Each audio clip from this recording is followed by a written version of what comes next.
Councilor Peterson, can you hear us? Yes, I can. Thank you.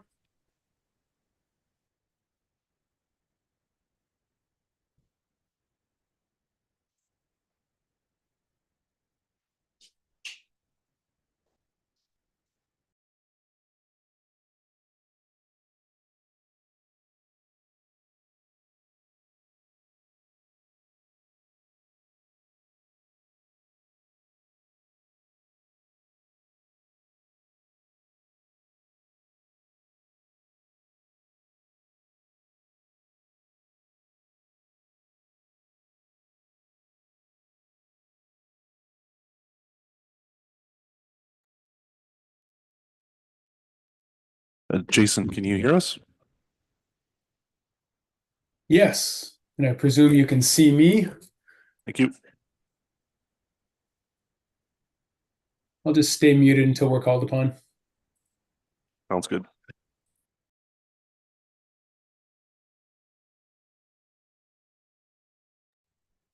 And just for the record, I'm with the econ presentation. Oliver and I will be the ones presenting. Thank you.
Meeting of Monday, March the 10th. Nice to see everyone here today. Thank you for joining us in the audience. I understand that we do have a counselor joining us electronically. There you are, Counselor Pearson. Welcome back. Good to see you. Thank you. I do wish to begin today by acknowledging that the District of Sooke is located on the unceded territories of the Sooke and Shaanu Nations. And now, council, I'll turn your attention to item number 3. So 3.1, we will begin with approval of tonight's agenda, please. Moved by Councillor St. Pierre and seconded by Beddoes. All those in favor, please. And that's carried unanimously. Councillor Pearson, just an FYI, if I miss you for whatever reason, please just call out a point of order. Okay, perfect. Thank you. Moving on to meeting adoption of minutes, item 4.1. We have that the following council meeting minutes be adopted as presented. That's from February 24th, 2025. Moved by Councillor St. Pierre, seconded by Councillor Beddoes. Any errors or questions? Seeing none, all in favor? And that's carried unanimously. So tonight we do have an invited presentation on 5.1 Ecom 911. And I understand that our presenter is joining us virtually as well, and that would be Oliver Gruder Andrew. Thank you very much for joining with us tonight. And I will turn the microphone over to you. Go ahead, please. Hello, my name is Jason Rude. I'm just messaging with Oliver at the moment. We're having some technical difficulties joining it. I'm the CFO for Ecom, so I will be accompanying Oliver, but ideally, and I apologize for this. Oh, there he is. He's just joining now. We just had some technical glitches.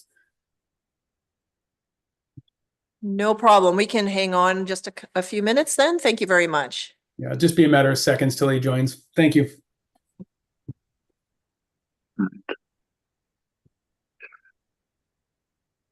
Hello, can you hear me? It's Oliver. Yes, we can. We can't see you, but we can hear you. No, I know there's a problem with my camera. Is there a password that goes with the meeting link that I could use if I'm not connecting from within the Ecom building? I'm here. I'm seeing no, there isn't one, but we can hear you clearly. And we also do have the PowerPoint in front of us. So I think we're good to go. Okay, well, I do apologize in that case for not being able to show myself, so to speak. You do see my little image here. But I'm very pleased to be here anyways. Thank you very much for inviting myself. My name is Oliver Gruter Andrew. I'm President and CEO of Ecom 911. And of course, you've already met and you can in fact see my colleague, Jason Rude, who is our Chief Financial Officer. We're here on your invitation. We're here to answer your questions. We have brought only a couple of pages to start the conversation off with. We're not going to go into much background about Ecom in the interest of time and giving you maximum time to ask your questions. But by all means, if you have questions about us, happy to answer those as well. I don't know who is controlling the slides. If you could maybe just go to the first one, thank you. Just a quick overview. This is an expression of our service performance for call taking of 911 calls, police emergency calls, and police non-emergency calls, which are the calls to the 10-digit number, specifically to our South Vancouver Island partners. And what you can see from the color scheme is that we meet our service targets. When we first opened the center in 2019, we had some teething issues, but especially the last couple of years, we've met every expectation that's been put on us through our agreements with police agencies on how to perform the service. And if you maybe then take us to the second slide, and this is our cost slide. So no doubt this is the slide you will be most interested in. I believe this information has already been made available to you through other communications. And essentially what it says is that the cost of our service as it is allocated to the community of Sooke will commence with the second quarter of 2025, April 1st, which is the first government financial fiscal year quarter, as I know you know. And so that's the quarter when the financial subsidy from the province will cease, and the combined costs between the dispatch work and the facility-related paybacks comes to 96,690 per quarter. And we will invoice that for the first 3 quarters. And in the meantime, we're going through the budgeting process for next year, like any other community, any council, any city does. And we will by sometime the middle of quarter 3, end of quarter 3, begin to have an idea what, if any, increases we will be requiring in 2026, and we will communicate that to you and discuss with you at the earliest possible opportunity, because we realize that surprises are never a good idea, and we always want to make sure that we share as much information as we have with you as soon as we're able to. So I'll pause there, and Jason and I are here to answer your questions. Okay, thank you very much for being with us tonight. I think a big part of this is that because this now is a service that we will be paying for, it's helpful for council and our residents just to understand a bit more about this particular service that will show up through property taxes. So I appreciate your time. I'll turn to members of council for any questions that you may have. Councillor Bateman, go ahead, please. Yeah, thank you, sir, for being with us tonight, and to you, Mr. Rood. I spent some time on the weekend going through your strategic plan, statistics, of the transformation plan, your short-term priorities. Clearly, this is money well spent. There's no question, I guess, our major concern in the 10 municipalities is we need to pay this in the immediate future. So I'm curious, just some questions around your strategic plan, short-term priorities. You intend to open and develop the Vancouver Island Operating Center. Is that different to that's not the Saanich Center, I take it? It is actually, yes. The strategic plan you looked at was created in 2018. Is this actually due for renewal? And I can speak in a minute to what, if anything, we're going to do about that in the near term. So what you're reading there was written in 2018, and that was just a year before the center opened. So it does, in fact, refer to the Saanich Center, and there are no other operating centers planned at this time. Okay. Yeah, okay.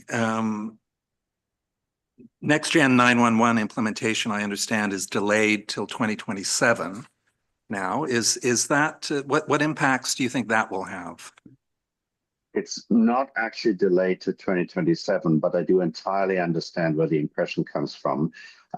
What is now delayed by the federal government until 2027 is the requirement to implement Next Generation 911. The ECOM program, which covers the vast majority of 911 call-taking agencies in police, fire, and ambulance in British Columbia, is on track to be implemented by the end of this year. And that is at the implementation stage, fully funded by the province. And the province have, in fact, fully funded the work and the post-implementation settle down, if you want to call it that, period until the end of calendar year 2026. And so no cost will be incurred by any communities until the beginning of 2027. And the costs that might be incurred at that point are right now being evaluated as we're getting close to the actual implementation. And we're well aware, and we're partnering with a lot of lobbying activity to try and persuade the provincial government to continue funding the long-term cost for Next Generation 911. But we will, in fact, go live by the end of 2025 with the new technology. Okay, thank you. I'm curious about the funding model. And so the province offered this transitional funding starting in 2022. And municipalities, as Solicitor General Begg told us in a letter dated February 20th, that local governments are responsible for 911 services under the Provincial Municipal Police Unit Agreements and the Provincial Policing Service Agreement. So explain to me how municipalities like Sooke paid for 911 prior to 2022? I will do my very best. I will just flag that Ecom itself got exposed to this model, the actual reality of this in the same way that you were. It wasn't in any way transparent to us how the funding occurred prior to the transition or what would occur subsequent. We were taken as much by surprise as the 10 communities on the South Island were. But I'm happy to explain to you my understanding. So it's a very inequitable model that's in place in the province today. And I don't think that characterization is disputed by anyone. Any major city that has an independent police department is 100% responsible for the cost of emergency communications to that police department or that fire department. And I'll just stick on the police side to just not confuse the matter more. So I'll give an example. The Victoria Police Department's emergency communications, so call taking and dispatching, is fully funded by the Victoria Police Board, which in turn is funded by the City of Victoria. In the case of large RCMP detachments in the Lower Mainland, so for example, the Burnaby RCMP detachment, the city also funds the communication, emergency communication of those for the RCMP detachments in those cities. And as far as I recall, they fund 90% of that, and 10% is funded by the federal government. Now, apart from cities with independent police departments and the very large cities in the Lower Mainland that have RCMP detachments, for all other communities in British Columbia, the funding formula for RCMP detachment emergency communication has been for a long time, longer than I remember, that the province has paid 70% of that cost and the federal government has paid 30% of that cost. Now, why that is the case, I honestly do not know.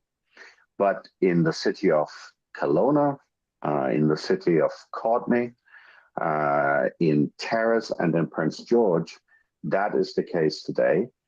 Not the policing costs. The policing cost is a different formula, but the emergency communication costs, so the call taking and dispatch for an RCMP detachment in those regions is split between the provincial and the federal government, 70 and 30%. That was the case on the South Island as well for Sooke and West Shore and the other detachments that historically were dispatched out of the West Shore Emergency Communication Center.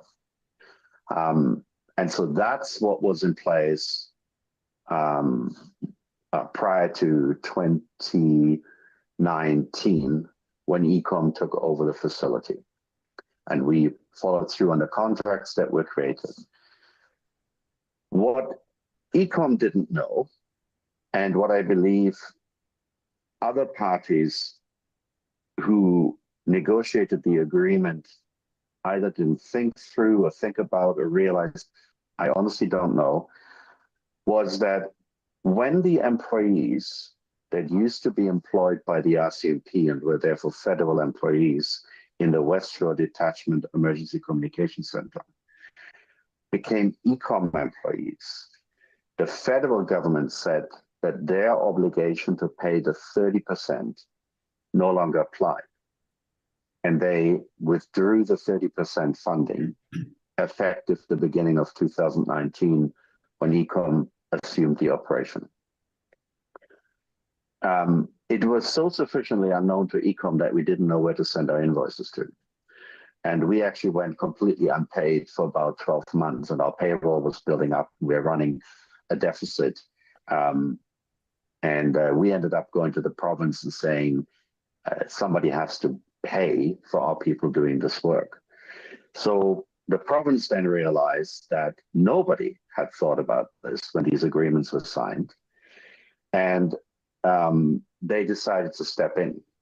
And they decided to step in by agreeing to pay 100% of the cost as opposed to just the 70% they've been paying up to that point. However, at that point, when they decided to step in, which would have been in early 2020, the province also decided that they would not do so indefinitely. And they established a deadline, a date, by which they would then pass 100% of the cost to the communities that previously paid nothing for it, essentially mirroring the situation that the cities of Victoria, Saanich, Oak Bay, and Central Saanich find themselves in for the communication cost for their independent police departments. And that's bringing us to the month of April this year, when the province is following through on that decision from a number of years ago, and in their words, will pass on the cost to the communities. Okay, thank you, sir. Thank you for being here. You're on tape. I look forward to reviewing exactly what you just said tomorrow morning. Thank you. From council. Thank you very much, Councillor Bateman. Councillor Beddoes, please. Yeah, thank you for the presentation. I haven't seen a whole lot there, actually, so I do have some questions. When it comes to setting this $96,000 per quarter, how is that done? You just lump in your cost and divide it amongst the personnel? Because we don't seem to have much say in the numbers that you come up with. I know the bigger cities, they have police boards. How are we represented with your service to determine we're getting the best value for our buck? Fair question. Let's split the answer into, I'll ask Jason to speak to the financial mechanics of the allocation of the costs, and then I'll speak to the representation. Okay? Jason, you want to go ahead? Sure. So thank you for the question. Through you, Mayor. It is based on the same calculation that was when it was part of the West Shore detachment. My understanding is the province split it. We don't have visibility into how the costs were split originally. My understanding from the province is that it was done by establishment numbers, meaning the number of sworn officers. With regard to how the budgets are set, stepping back a bit. So ECOM is a cost recovery organization at the moment. We don't make a profit. Whatever money we expect to expend to provide these services, that's what we bill to our client agencies. There is on ECBI, there is an ECBI steering committee, which I suspect Oliver will talk a little bit about in his portion. But what I will say is the way we do it, we meet with our data and analytics team and our operations group, finance across the organization, determine how much it will cost us to run that center on the island, and then take that total amount and divide it by the proportionate share that each of the agencies represent under that banner. And that's how we get to the $96,000 per quarter for the District of Sooke.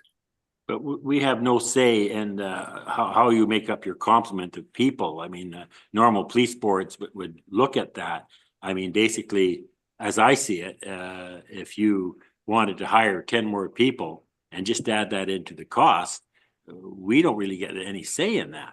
And that's the part that's frustrating me, is that we're paying the bills here and we don't seem to have any representation in your organization or even brought to the table. So I'm a little frustrated with that. And I mean, you're probably running a good organization. I don't know, but we don't seem to have any way to determine that. Do you know, what other partners do you do? Any other cities and mayors and council have any representation when you're doing your budget to allocate this $96,000? So maybe I'll start off and turn it to Oliver after. Oh, sorry, Okay, Oliver. go ahead. You know, you can start off, but then I'll step in. Yeah. Yeah, sure. What I will say is our board is a shareholder board at the moment. We are comprised of a number of representatives. There is a representative from the Vancouver Island. There is also we call it an Emergency Communications on Vancouver Island, ECVI Steering Committee. Paul Douglas is currently the chair of that. So there is a method to provide input in the budget similar to there is in other cities. There isn't direct representation from all cities. There is a board board representation based on various metrics. And as I said, there was one added to the island, I believe, in 20. Oliver will correct me. Yeah, It was added. let me speak to that because I have more of the history for that. So as Jason pointed out, there is a steering committee which was initially set up to oversee the implementation of the center, including all the staff transitions. And it is staffed by representatives from the policing agencies. So that's both the 4 independent police departments and also 2 representatives from the RCMP representing your police force on the ground. And that's where we're taking our forecast. So in terms of what's driving our cost, these are things like anticipated call volumes, anticipated crime nature, because different types of calls for crimes have different durations for resolution. And so that drives the time it takes to answer a call, which drives the number of people we need to deal with all the calls. It also looks at the dispatch side, which is distinct from the call taking side, and looks at the number of dispatchers required in seats. And so that gets vetted by the people who understand the content, which is the police officers. And that plays out the same way in the Lower Mainland, where we go to our police partners. There are a number of different forums in which we do that. With that steering committee, we go through and arrive at essentially the numbers of heads that we need to have, the people, the shift patterns, and how that adds up into cost. And in terms of the representation, as Jason pointed out, the current chair of the steering committee is Paul Douglas, who is the deputy chief in the Saanich Police Department. And he is also the designated board member for our South Island partners at the ECOM board table. And just to speak about our board table a little bit, I know you were saying earlier, Councillor, you had looked at our information a bit, so you may realize we are entirely owned by local governments. We're set up as a shareholder corporation, and our shareholders are municipal governments in the Lower Mainland and a few other public sector entities such as the BC Ambulance Service. And so we have a board that's a representation of those Lower Mainland owning shareholders. It's 23 directors in size, and that number includes 1 seat for the South Island, and that seat is filled by Paul Douglas, Deputy Chief in Saanich today. So that's how the representation into our governance and into our cost allocation and our funding model works today. Nobody on that board that I see from what you're telling me that actually pays the bill. I mean, we get our RCMP, which we have a great deal of trust in, but they just pass the bill on to us. I mean, that's the nature of the business. So I'm a little dismayed that, when we're paying the bills, we don't get a seat. Somebody, maybe 1 out of the 5 or 6 municipalities to put someone forward that can have a look at the cost and better explain it to us. Because when it comes to your heads, your hiring and all that sort of stuff, we get no say in it. And yet we have to. So no, I completely understand, and I fully understand the frustration as well. That representation is actually determined by the South Island community. So who represents on the steering committee, and then who is sent to the ECOM board as a representative, it's up to the community. So the fact that there are 2 seats for the RCMP detachment communities, and that they're currently filled by RCMP officers, is not set in stone anywhere.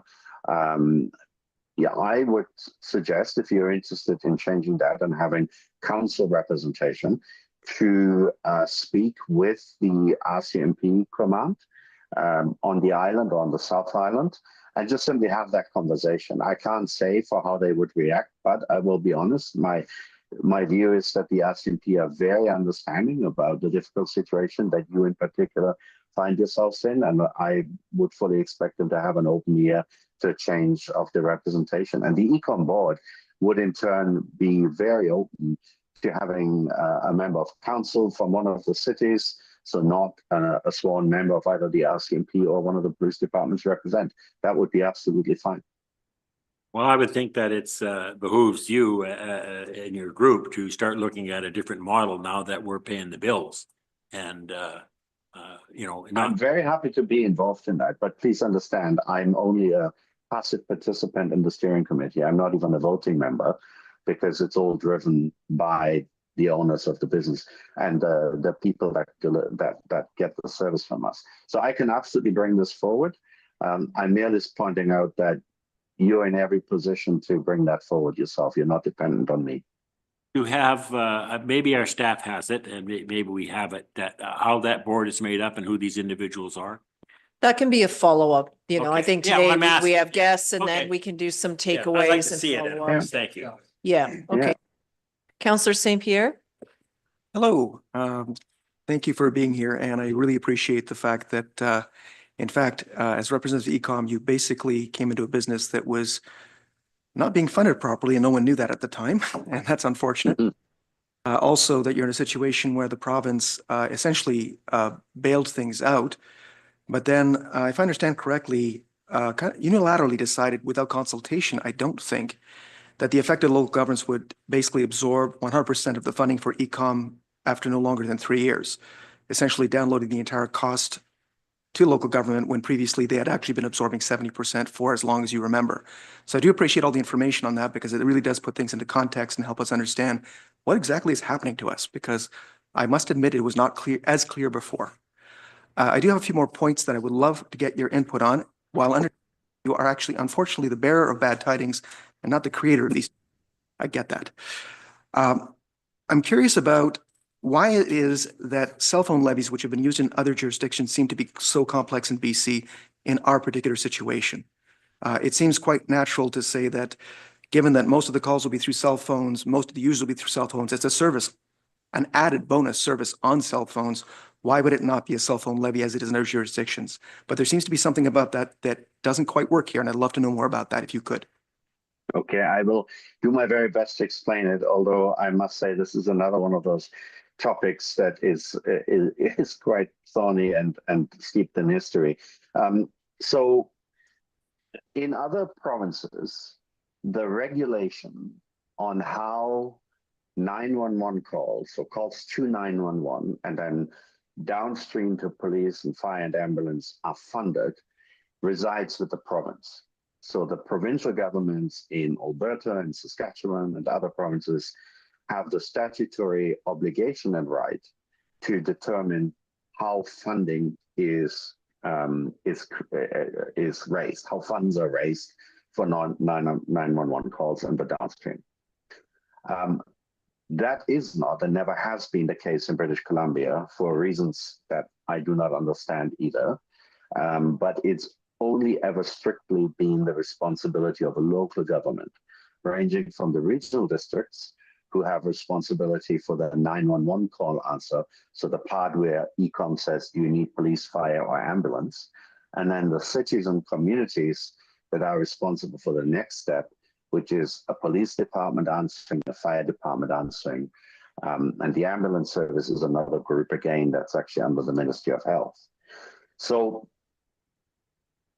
as you also pointed out very correctly, the vast majority of 911 calls are answered via cell phones, over 83% at this point. But of course, that wasn't the case many years ago, and in fact, not even that many years ago, when we had no cell phones and all the calls came through the landlines. And there was a landline call answer levy implemented in the other provinces.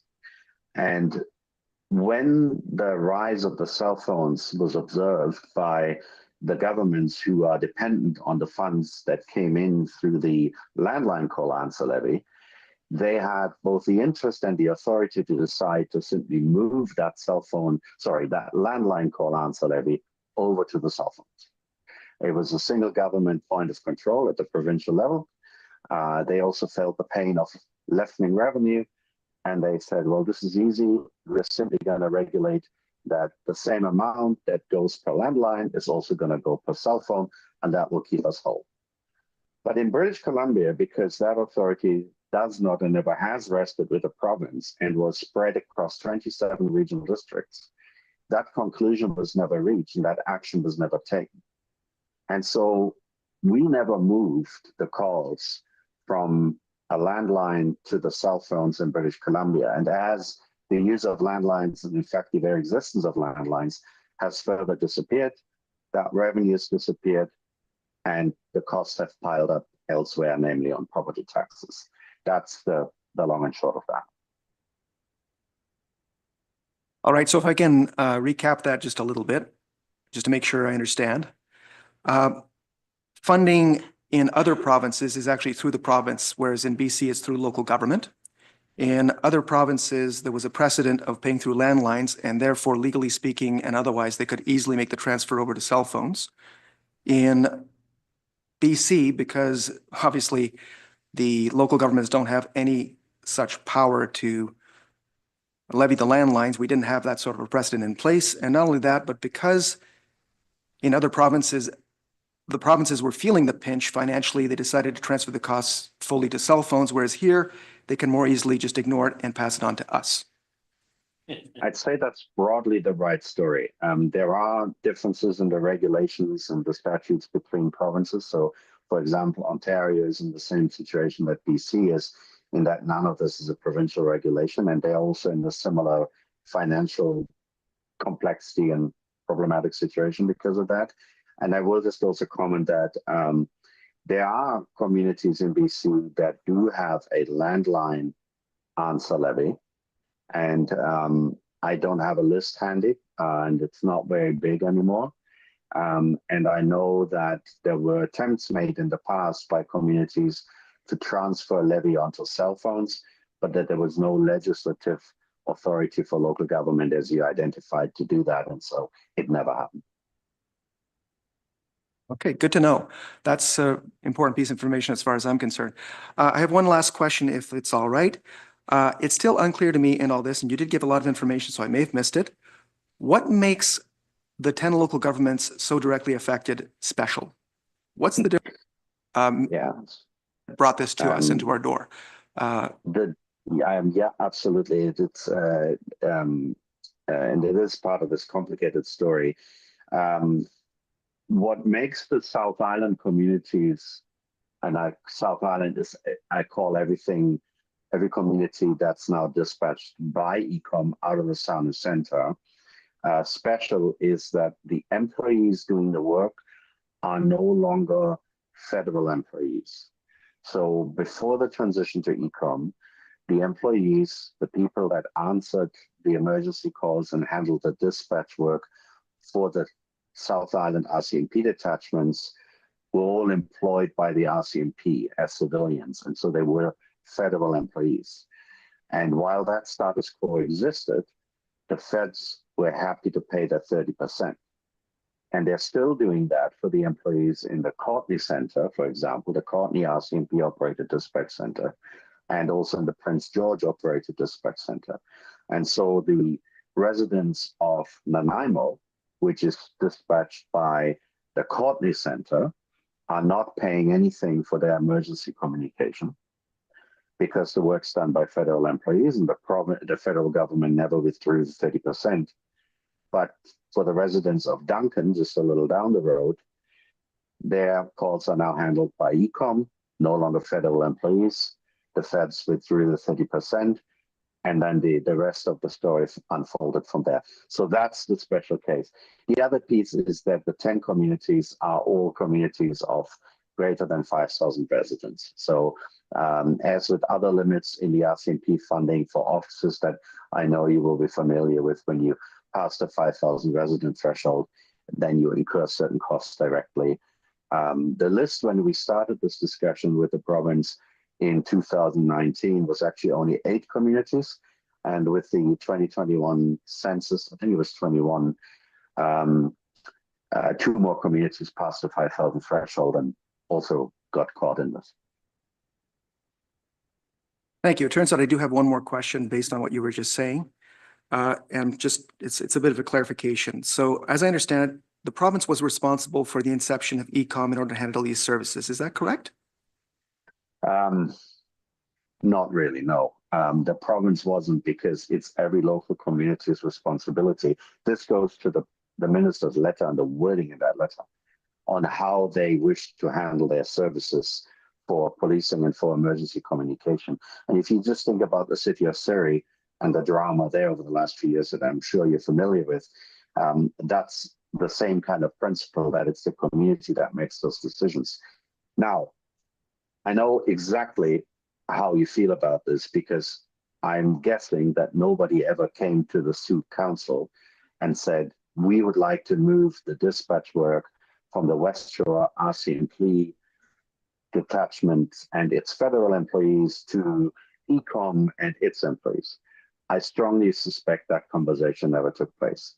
So where along the lines those decisions were made and who was consulted, I'm afraid I don't know. And honestly, nobody left employed at ECOM now knows, because this will go back to 2014, 15. The contracts were negotiated in 2016 and signed at the beginning of 2017. So I'm sorry that that's not a very satisfactory answer, but that's the best that we know ourselves. All right, I am curious about exactly what you're describing. You're absolutely right about my motives. I'd like to know who's responsible for not realizing that we would lose funding and putting us in a situation without consulting with us. Is Councillor mindful of the time? So thank you. Thank you very Councillor much. Pearson, do you have any questions you'd like to ask?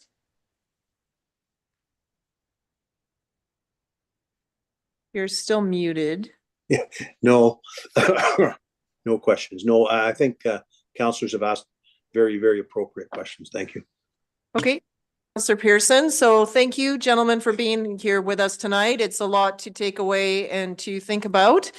And then I think as we gather our thoughts and follow up, we may be reaching out just for some clarity on some of the items, but we really appreciate the time that you've made available to be with us tonight. No problem. I'm very happy to help and happy to hear from you further. Thank you very much. Thank you. Okay. We'll Take let care. the gentleman sign off and then move on into our agenda because we still have a lot to cover. Okay, so I'm going to move on to item 6, which is our report of the Chief Administrative Officer, please. Thank you, Your Worship. Just in the interest of time, a couple things to highlight in this report. Coming up on March 20th is the Work BC Sooke Job Fair at Edward Milne Community School from 1 to 5. On Saturday, March 29th is CD Saturday.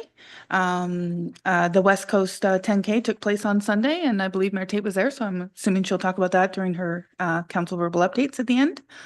As far as staffing goes, we are still interviewing for a chief building official. And anyone interested is encouraged to apply. In the meantime, we do have temporary help and other support, so we don't have nobody, but obviously that chief, a permanent full-time chief, is a big priority for the district right now. Parks laborers, I believe we just closed that competition and have 3 new auxiliaries starting in the next couple weeks here.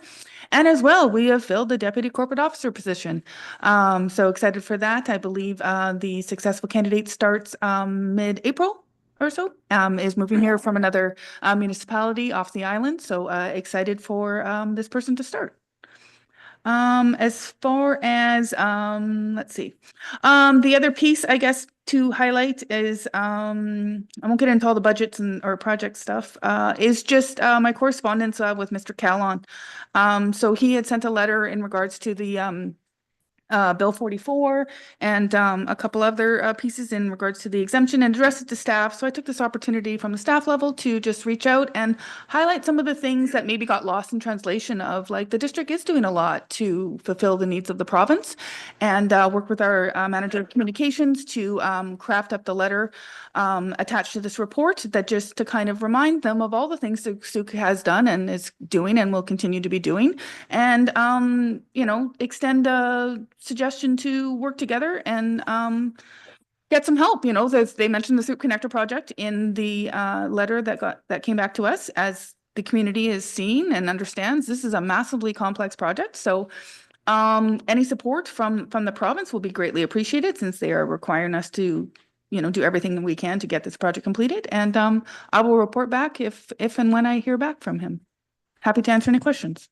Okay, thank you. I'd like to put the motion forward, and that is that council receive the report of the Chief Administrative Officer for information. This moved by Councillor St. Pierre and seconded by Bateman. Any questions or follow-up? Go ahead, Councillor Bateman. Yeah, thank you, and particularly for the letter to the minister, and that was very well worded and diplomatic and a bridge building exercise. I know, Mr. Carter, through you to Mr. Carter, you've noted that you were seeking letters of support for the grant application from a whole range of people. Could you give me an update on how are those coming in now?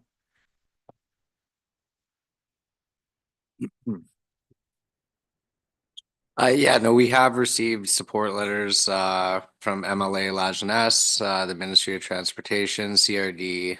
The school district has provided 2 letters of support, as well as BC Transit. We've received them all and they've been submitted with the application. You're seeking letters also from local groups, the chamber and others, I think.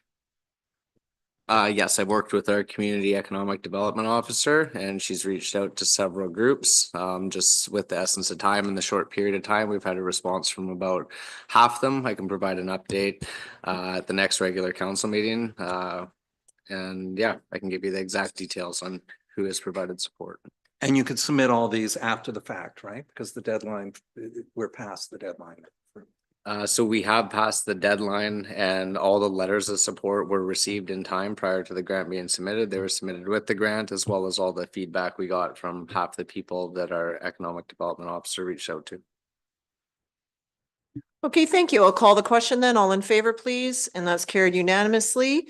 Moving on to our public question and comment period. So this is for members of the audience that are here with us today. If you could please introduce yourself if you have questions on tonight's agenda. I'll also advise that should the budget receive readings, there will be a scheduled public open house. So there's always an opportunity to get more details at that time as well. So putting that out there. But otherwise, if you could give us the benefit of your name, please, and which agenda item you're speaking to, we'll start the clock with 2 minutes per speaker.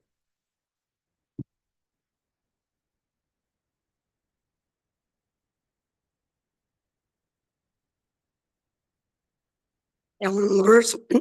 I might have missed part of this, but with Ecom, while you were speaking, I looked up their financial records and I've sent them all to you as well, and to the corporate officer and to CEO. They they incorporated in 2019. I thought that's became Ecom did, and opened officially March 6, 2019. And in their 2023 budget, they're showing $78,035,654. That's in 2023. So I don't know if you followed it or if you checked it out, but you might want to check out what's going on there. I'm sure there's lots going on. Another question I had in regard to the report from the CEO with Bill 44 is, what about the water? Because, and I do believe I sent to all the council members that they're already looking for water, that we not had the rain that we had, that we'd be at the end of May, we'd be on water restrictions. So how are we supposed to build more? That's a big question. How are we supposed to build more if there's no water? And the water pressure is down, and I've spoken to different people, different areas, Sooke, their water pressure is down. Mine is down, which is odd, because we have a 3/4 inch line. Normally it blows off I can't get sprinklers on it because the sprinklers blow off the hose. They have to be really expensive. So it's a question that needs to go to the water board, but as well, and to the province saying, well, if there's no water, then how are we supposed to build? Thank you. Thank you, Ms. Lewis. Do we have other speakers tonight? Okay, well, thank you for being with us. We will carry on into our consent agenda. So the motion would be that the following items on the consent agenda be adopted by consent. 8.2 correspondence, and then we have 3 proclamations. Proclamation for Purple Day for the BC Epilepsy Society, Greek Heritage Day, and World Down Syndrome Day. These are all here for your information. Moved by Councillor St. Pierre, seconded by Councillor Beddoes. Is anyone looking to extract anything for further discussion? Seeing none, all in favor then, please. And that's carried unanimously. Thank you. Moving on into we just did that, into 9, our report section, starting off with 9.1, which is our draft 2025-2029 financial plan. I'll turn this over to staff, please. Thank you, Your Worship. Today's presentation aims to address the council directives, present options for the 2025 budget, and provide an overview of the draft 2025 to 2029 financial plan. We seek council's guidance on any additional information required to support staff bringing forward the financial plan bylaw today. In addition, if additional financial information is required, we will address what we can today, and we'll also document any requests and bring this information forward to the next meeting. With 45 slides to cover, I will proceed swiftly, but please feel free to interrupt with any questions at any time. Today's presentation will include a summary of the 2025 budget, along with 4 budget scenarios for council's consideration. I will review the proposed financial plan, the consolidated financial plan, so that's a summary of the operating. And while our Director of Finance, Mrs. Liu, will present the 5-year capital plan. Additionally, we'll have presentations to review service levels from the Parks Department, the Fire Department, and the RCMP.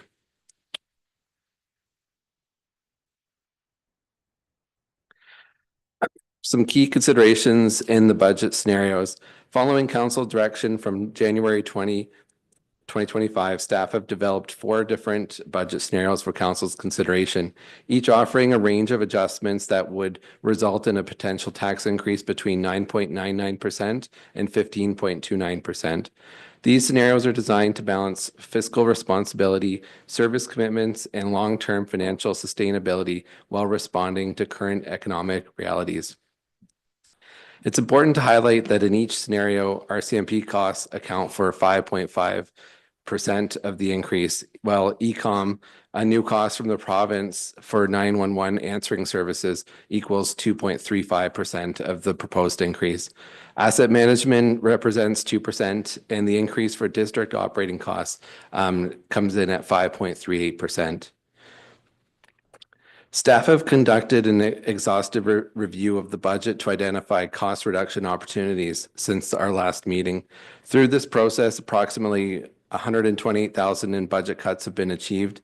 While this is not ideal, these efforts demonstrate our ongoing commitment to operational efficiencies, ensuring that every tax dollar is used effectively while maintaining essential services for residents.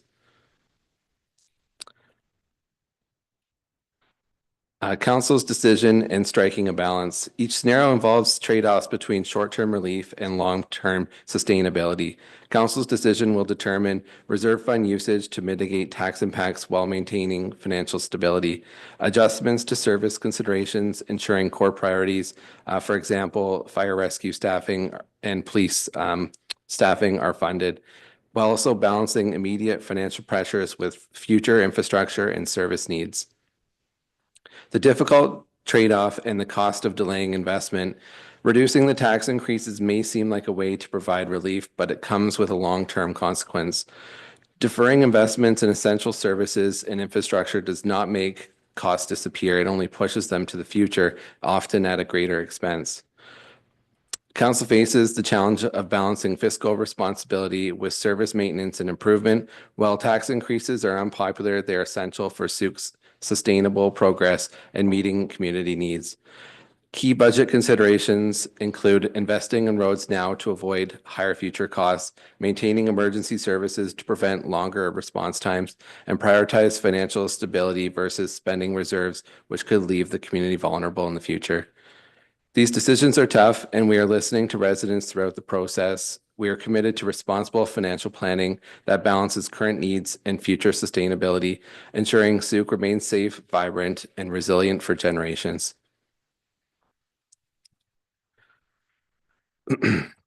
This first slide here is the summary of 2025 operating budget requests. So this is what we've brought the budget back to at the 15.29%. 5.55% includes policing. This includes 150,000 from the police reserve to offset the cost. We'll take a deeper dive into the RCMP costs further in the slideshow. Ecom represents 2.35%. We received the 2025 invoice from Ecom. The cost is up to 290 for the 3 quarters. It's a $35,000 difference from what we had previously presented in January. It includes a 2% increase for asset management, same as previously presented, and 3.65% for non-discretionary increases, which includes the municipal election, staffing obligations, contract and committed positions, the bylaw officer being funded, which was previously funded from the COVID restart reserves, and so on. I'll have a slide further on that details the breakdown of each of these. So the non-discretionary charges of 3.65% and then discretionary increases of 2.17%. This equals to 15.29% that we're requesting for the general municipal tax increase for 2025. Just want to note that of these increases, the 5.38% is what remains for district operating costs. This slide here presents a summary of the RCMP budget increase and a 2% asset management allocation. We're proposing to use 150,000 to offset the RCMP budget increases for 2025, just to reduce the tax burden.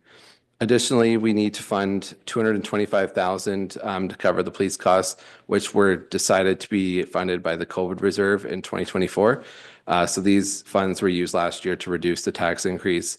While the COVID restart reserve is depleting, we need to find a new funding source, and we're just moving this over to taxation in 2025.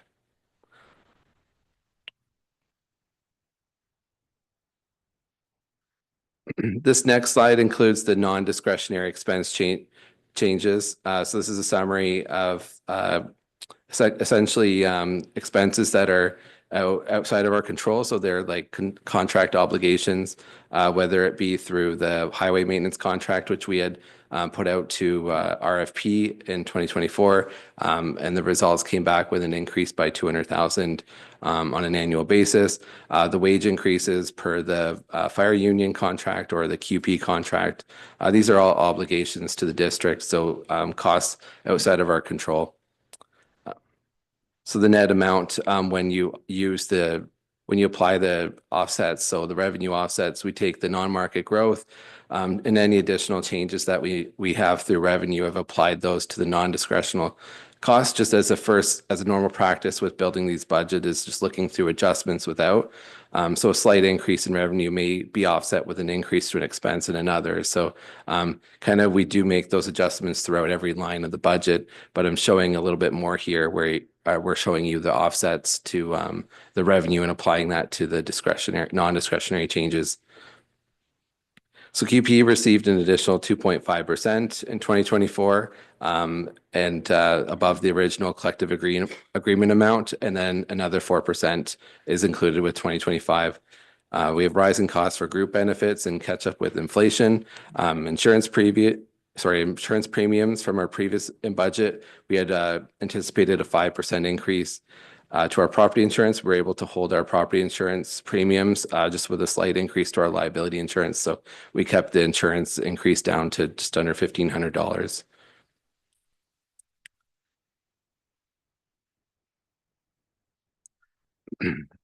This next slide here is the discretionary expenses in the budget, which have been deemed essential for operations but are not mandatory. This includes our 8th firefighter, including the captain's disposition would bring the crew to a total of 12 career firefighters.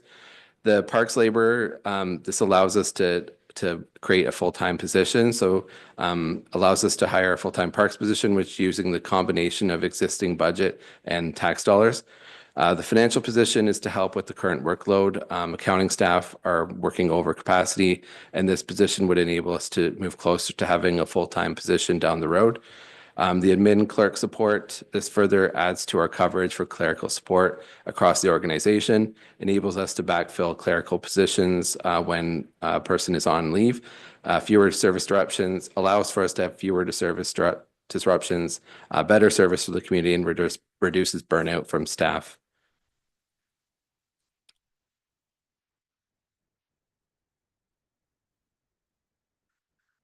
So overall, the proposed changes and the impact to taxes, we're requesting council support a 15.29% tax increase to the general municipal taxation. The estimated impact per average single-family home is $19.68 per month, or $236 per year, for the average home value of $770,000. The residential assessments in Sooke have decreased by 1.09% from 778 to 770. Just an interesting stat.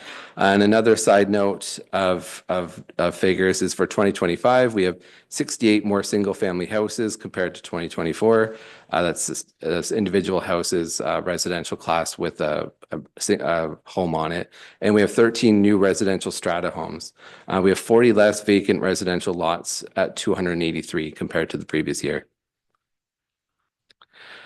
And another one that I'd mentioned in our previous meeting from 2024, 83.4% of our taxes are paid by the residential tax base compared to and 14.46 by the business class. Just moving to the next slide here, what does 1% raise across Vancouver Island? This question has come up with other municipalities, and it's also come up in an email chain recently. How we compare, a 1% tax increase in Sooke generates $123,000, whereas the same increase in Saanich raises $1.75 million. The same in Victoria for $1.8 million there, in Oak Bay $362,000. Sooke currently has the third lowest general municipal taxes on Vancouver Island, with a 15.29% property tax increase. And assuming other municipalities increase by approximately 7%, Sooke would still remain the third lowest taxes on Vancouver Island. We would keep in our rank as being the third lowest if we still increased at 15 and everyone else increased by 7. However, we are hearing from other municipalities that everyone else is in the double digits for this year as well, and playing the same catch-up game that Sooke is doing. The average general municipal taxes on the island is $2,524 and $2,500 from the sample of 22 similar sized municipalities that we formerly compared ourselves to. Hypothetically, if Sooke's general municipal taxes on a representative house were aligned with the average for comparable municipalities, or the average for those on Vancouver Island, our general taxation revenue would be $19 million, which represents a $6.6 million increase to our general taxation dollars. So if we were charging the average amount to every household at $2,500, we would have an additional $6.6 million in operating revenue.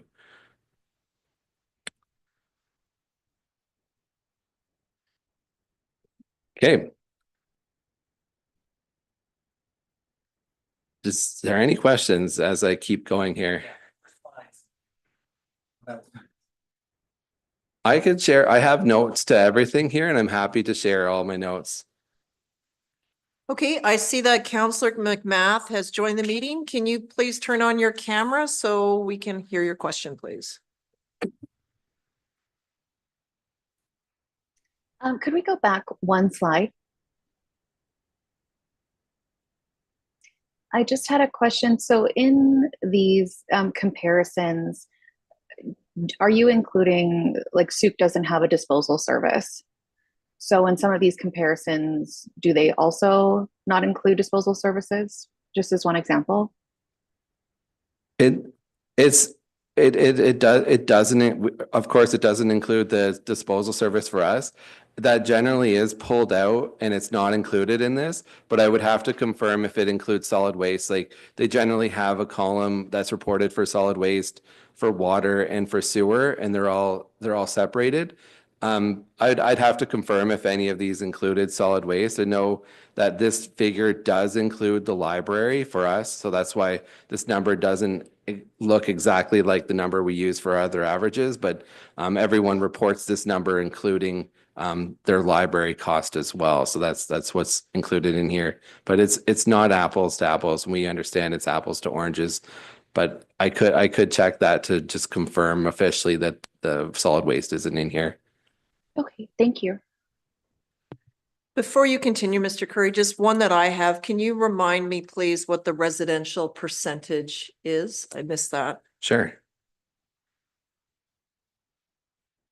It's 83.4 of our taxes were paid by the residential tax base and 14.46 by the business class.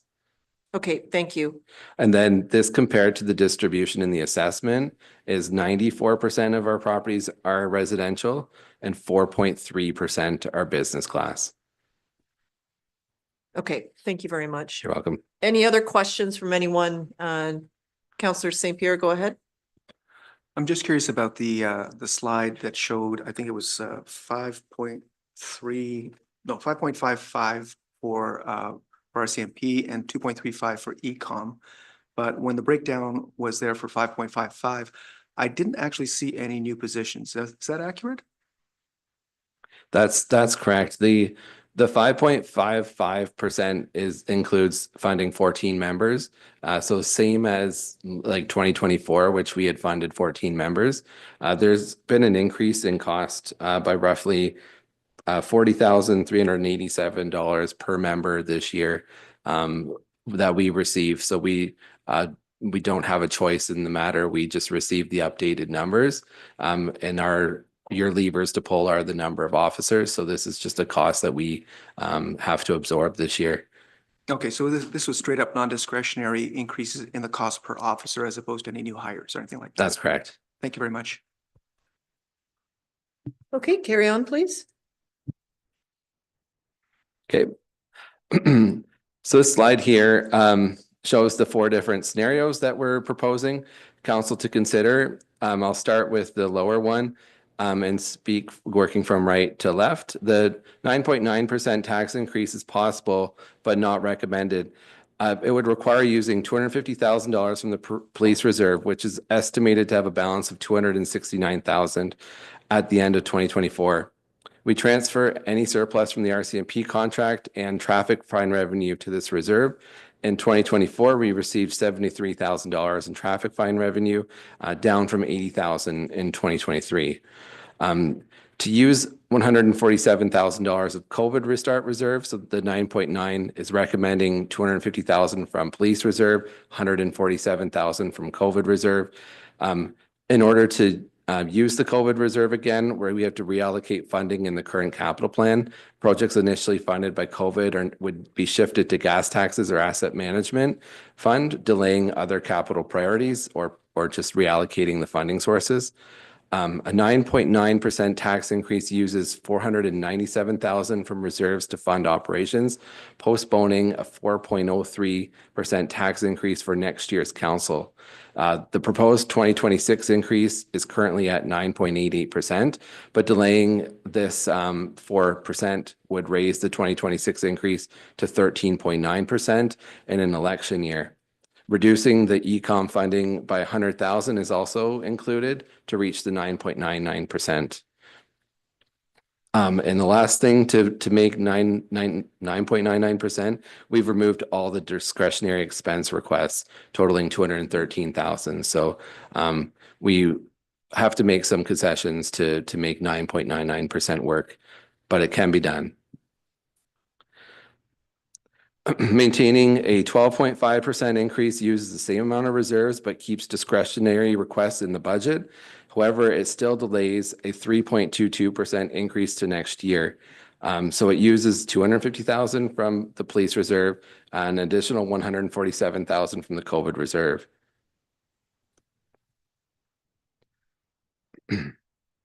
A 4.32% increase is also possible. We use less from the reserve and delays a 2.4% increase to 2026. This option also uses the additional $147,000 from the COVID Restart Fund. And an additional uses the 150,000 from the police reserve as well. So we've kind of, each of the presented options does include the 150,000 from the police reserve. A recommended option is the one on the left in the purple at 15.29%. This choice best positions us to adequately fund the RCMP, ECOM, and then moves us away from using reserves for operations. Okay, I believe there was a question on Yeah. this slide. Go ahead, Councilor. Yeah, I'm just curious about your comment about next year being an election year. How does that play into our decision tonight? I think typically from experience that in election years that staff and councils have tried to have an even balance of the tax increase. I think that's where, like, if we delay more to when we head into an election, from experience, that I don't think that I've sat in a lot of council chambers where councils have supported like larger tax increases when an election is coming up.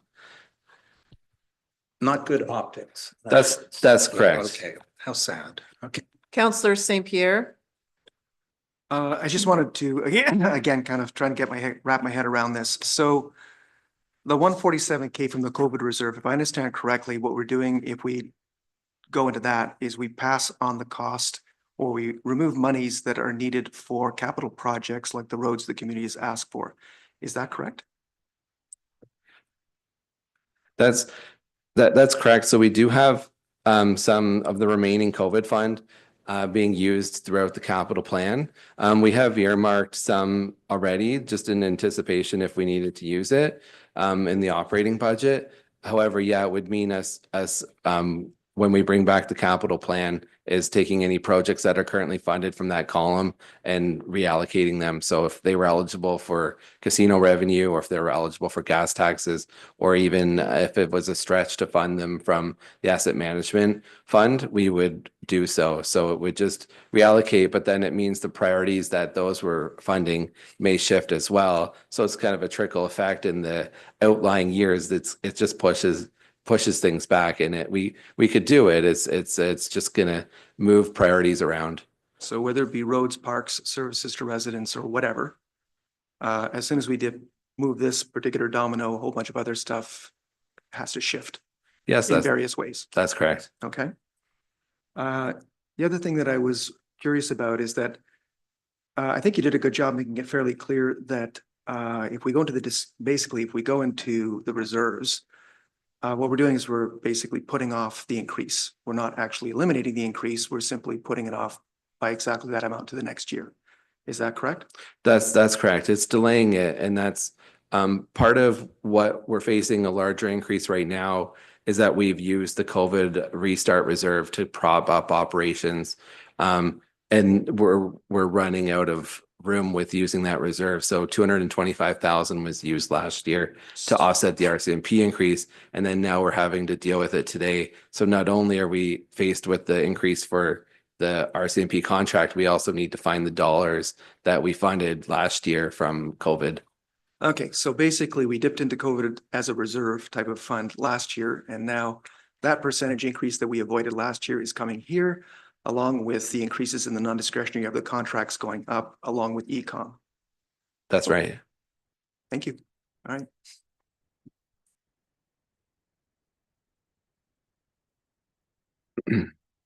Okay.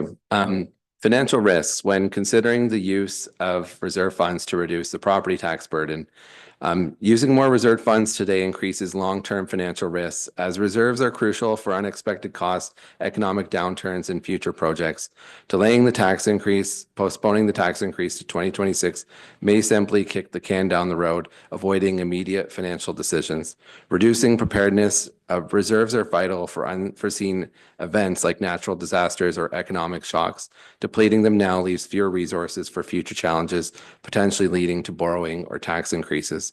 Higher future costs. Using reserves for operational expenses delays necessary tax increase, but doesn't eliminate the need for sustainable funding.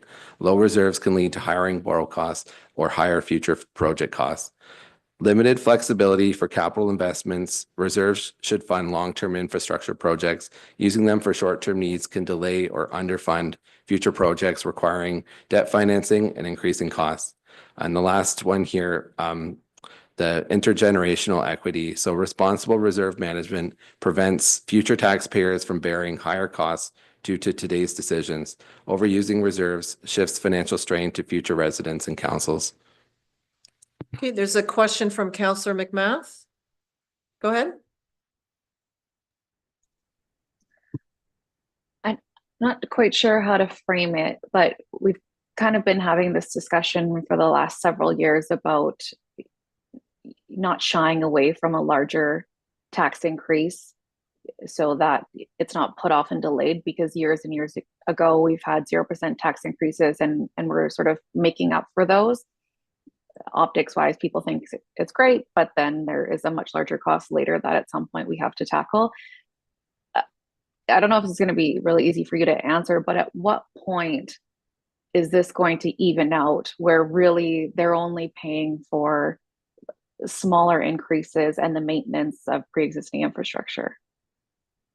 Because if like we are continuing, like we've had some pretty significant tax increases, and this one looks like it might be our biggest one yet. At what point in the future do you see us kind of getting a handle on that and having fully recouped from previous 0% tax increases so that it's not such a large hit to the community?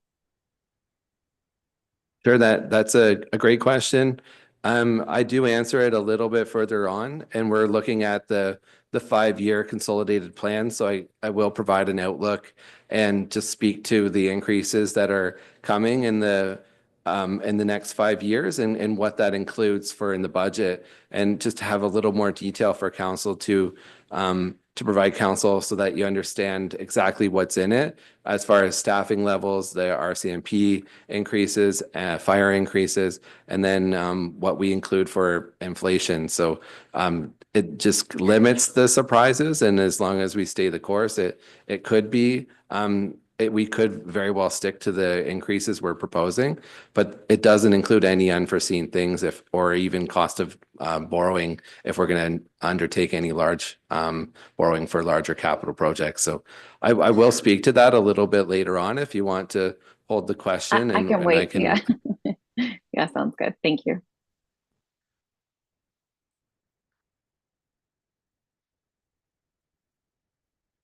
Okay, this slide dives into the more specific breakdown. While the percentages can be alarming, the dollars and cents are hopefully more manageable. We acknowledge that every dollar matters. That's why staff have gone line by line to yield a new starting point for these discussions. However, we really are down to the dollars and cents.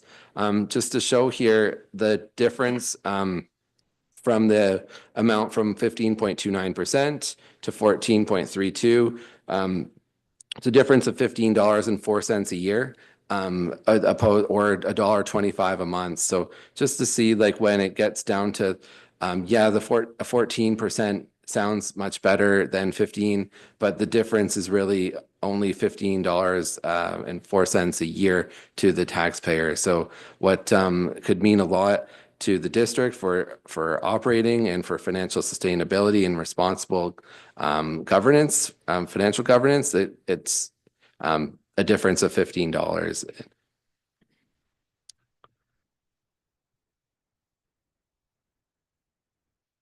Okay, this slide, this slide here is the consolidated revenue.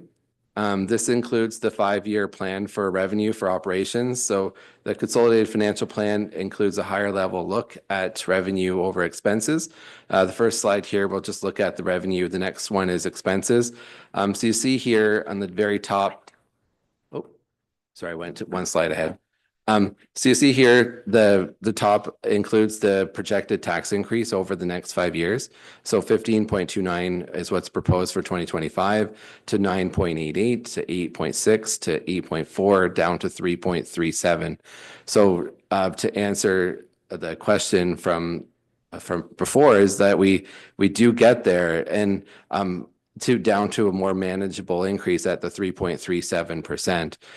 If you look at the second line here, the non-market growth, that's where we're going to make our strides in having to reduce the tax burden or the tax increase burden. So if there was any larger developments, so the bigger complexes or apartments that are undertaking in the next couple of years, we can receive approximately 70 to 100,000 in taxes for each of those developments. And this is the 350,000 and the 300,000 in non-market growth includes our new construction from approximately 200 homes. So like when we add those new apartments, you're going to see that jump and allow us to like reduce the tax burden in those years. So when the construction's completed, so this doesn't include the growth from those. So that is like essentially extra bonus dollars that we're able to reduce the tax burden. So the top includes the 5 years based on what we know today. It includes the RCMP growth, staff growth, revenues and expenses have been marginally increased for inflation. The proposed budget here for revenue shows less reliance on reserves. You can see the COVID transfer and operating costs kind of reduced. So you can see on the transfers from government, that's our funding from the COVID reserve, which is the 226,000 goes to zero across the years from 2026 to 2029. So showing that the 2025 is the last year using that reserve. And then you see the transfer from police going from 150 to 100 to 50,000. So that's just our reliance on using our RCMP or the police reserve to offset RCMP costs. So then by 2028, we're 100% on taxes for funding police.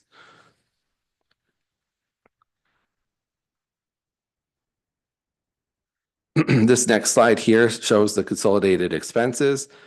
Similar to what I just mentioned before, this includes like a marginal increase for inflation across the board. It does flow our capital expenses, which this ties back to the 5-year capital plan. Each of the capital expenses in here are offset in the revenue from capital funding. And then here, again, it shows the increases across for the tax to get to 3.37%. I'm going to jump to the next slide, which better explains what's included in each of the tax increases. A breakdown of the 2025 to Mr. Curry, there's just a question from Councillor Bateman. Yeah, through you.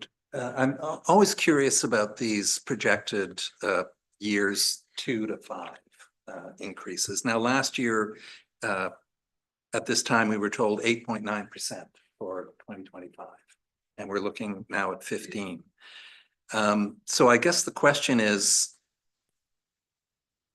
obviously things change, but how locked in do you feel on those numbers? It's hard to say. I think what's happened since 2024 to 2025 and where the difference would be is, one, we didn't foresee the increase from RCMP. So the cost per member for RCMP has gone up to where we're having to find $500,000 to fund status quo RCMP. So that wasn't anticipated in that budget. In addition, the COVID restart. So because we're having to find the funds that were previously funded from COVID restart, that was done at the end of budget last year. So that would also make up for a portion of it as well. So I think with our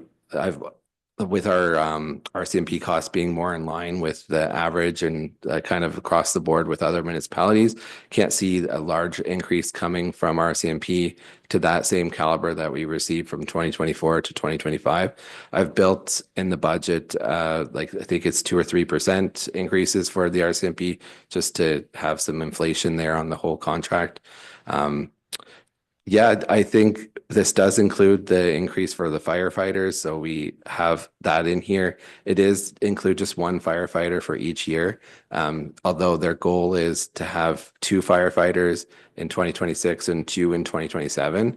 I've done the plan to include 1 over the next 4 years, just to keep the tax increase essentially lower so that we're not presenting a double-digit tax increase for 2026. For ecom, it brings us to the full amount of funding for 2026. So then we kind of maintain status quo with just inflationary increases for ecom over the next years, 2027 out. So the only thing is that these numbers don't include participation in the Vancouver Island Integrated Major Crime Unit. So if that comes up, it's not included in budget. And if we need a $500,000 or $250,000, that would drive the increase above what's presented today as well. Councillor St. Pierre? So I just wanted to confirm on the cost that we're looking at here. We're looking at 15.29, I believe is the recommend, or 15.59. If you were to subtract the 5.55, that seems to be non-discretionary increases that essentially were passed on in terms of the RCMP costs, per officer. And if you remove the 2.35, I find a number of 7.39%, Councillor Bateman. So in terms of the anticipated 8.89, this is actually about a full percent lower. If you actually take those two that we don't have a choice about, and we're essentially given to us. So I think that forever, we're going to have problems with this stuff because the projections do not include unanticipated costs that we don't control.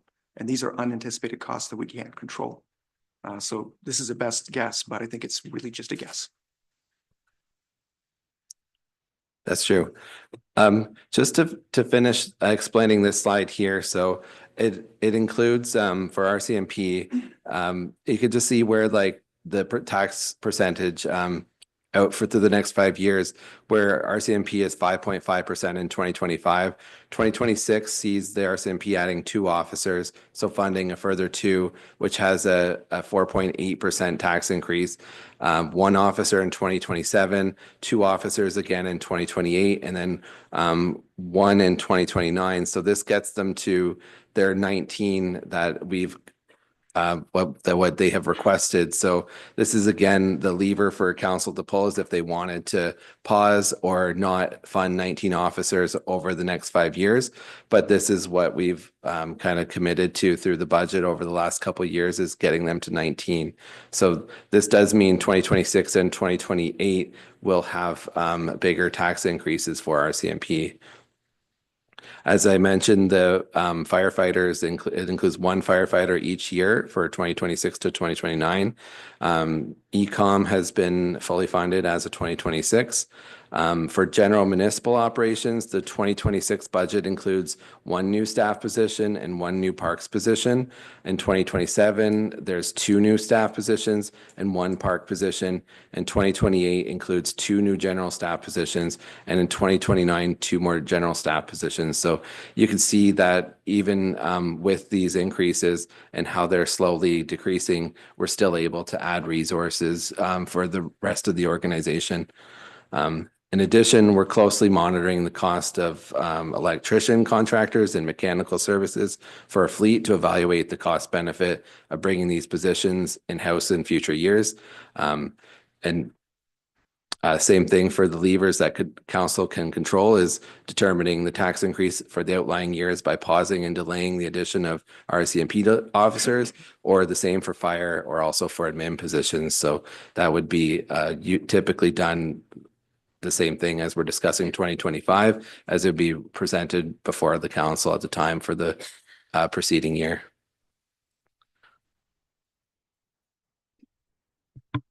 Mr. Curry, just a question though, in doing that though, you're still pushing an increase down the road by scaling back or delaying those hires. As our community grows, the call for services grow, the needs for service delivery grows. We're still just pushing an increase down the road or cutting services.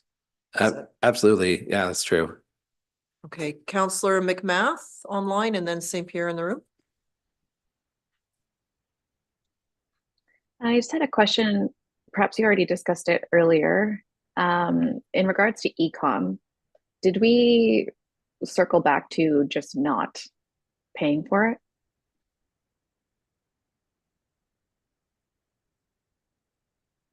No, we haven't made that determination to not pay it. We received the presentation at the start of today's meeting. Okay. And does finance have anything to add on that? Like, should we decide that we're not going to pay for such a large sum at this time, especially in these conditions? And have any other municipalities? Sorry, go ahead. To Councillor McMath, through your worship, it's Rachel here. Miss Gray, I guess that's what I am. Yes, there is, the 10 municipalities affected by this have been writing letters with the mayors all signing off to the province, continuing to ask for additional transition dollars. I believe the last letter just went out last week with the latest request and clarification on where we're at with this, and very boldly stated the districts do not have capacity, municipalities don't have capacity to pay this bill. And it's a little bit all over the map. If some munis are budgeting for this specifically, some are saying they're not budgeting, because all of us are kind of in the mixed, different stages of our budget process right now. It's, we don't know for sure what everyone's exactly going to do. Everyone's, like we are doing right now, having these conversations around the council table. So once those directions have been given by council, we will circle back. However, just to kind of anecdotally, legally, at some point, the district has been told will eventually be made to pay this bill.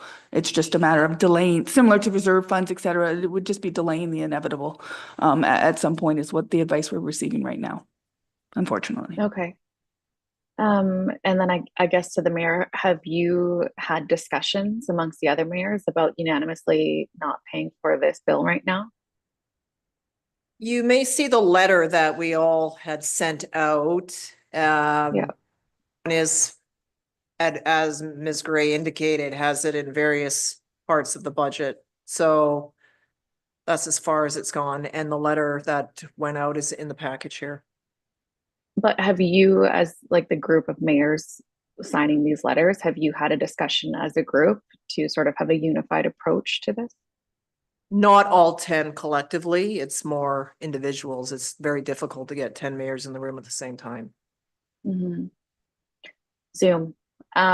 So that just kind of, to me, I'm just not sure, like if we put it in the budget, then that means we're going to pay for it versus like if we just don't have it in the budget. Well, that'll be a Like, decision at the end. Before.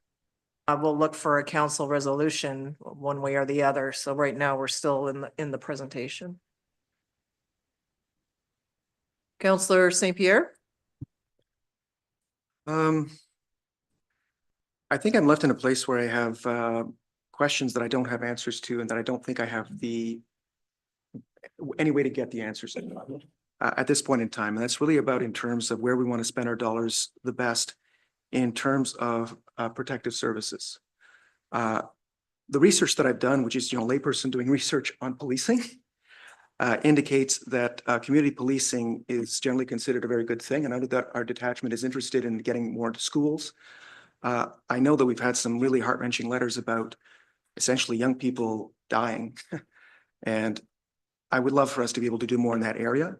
I know that Victoria and Langford have decided to move some of their resources towards multidisciplinary teams that basically respond to mental health calls, so that they have professionals in mental health to deal with that, which is not necessarily where our police should be going. And that means that we don't necessarily have police officers waiting in hospitals for the entire day and so on and so forth. So I think that there's actually maybe a lot we should be looking at before our next budget in terms of how we want to spend our dollars to actually make our communities safer and to make sure that we're responding in the most efficient ways possible to the calls that are coming in. But I don't have that information, and I'm not an expert. So I feel that right now we're actually not in the worst place, because we're not necessarily adding additional officers. But before 2025 budget, I think we need to have answers to some of these questions, because some other jurisdictions near us are doing these sorts of things.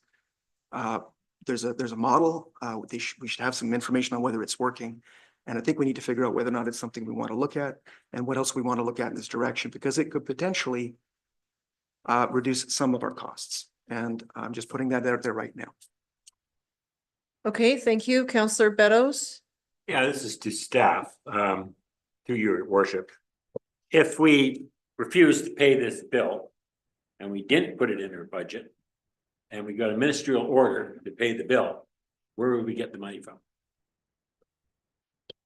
I'll start and Miss Lou can add anything to it. Most likely it would be operational retained earnings, like operating surplus from previous years, which is never recommended. Our operating surplus is not even $1 million. It's not even $600,000. So basically that we would have to find a funding source, and the only funding source, because we didn't tax for it, would be surplus from previous years. All right, so to me, it looks to me that we better be prudent and put it in the budget. So if we do get a reprieve from it, then we can reduce the taxes for next year.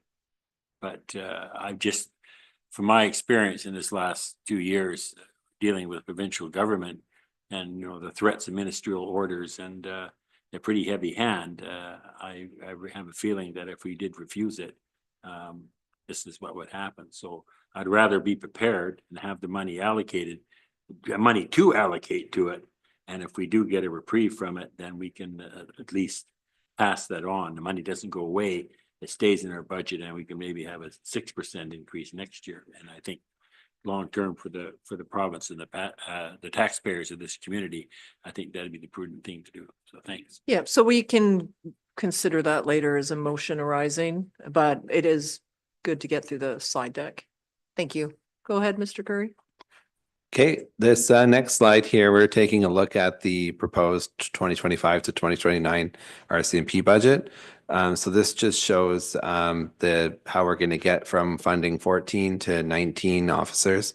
I just wanted to say the highlighted column for the 3.73%, it does not include the 225,000 of COVID reserves to fund the RCMP costs in 2024. So that's why we've been saying 5.55%. So when you add the COVID amount that we funded last year, it's 5.55%. However, the actual increase for costs is 3.73%. So it's $609,000 that we're looking to find. That's the increases from RCMP budget from 2024 to 2025. The cost per member, we've seen some pretty big increases in the cost per member over from 2023. It was 193,000 a year to now 254,000 in 2025. So that's quite a large increase per member, and that's why we're that's essentially we're maintaining status quo at 14 members. So the large jump, as I mentioned previously, is the cost per member in 2025. And then 2026 adds 2 members, and again 2 more members in 2028. But there's you can see the increase here over the getting us from 14 to 19.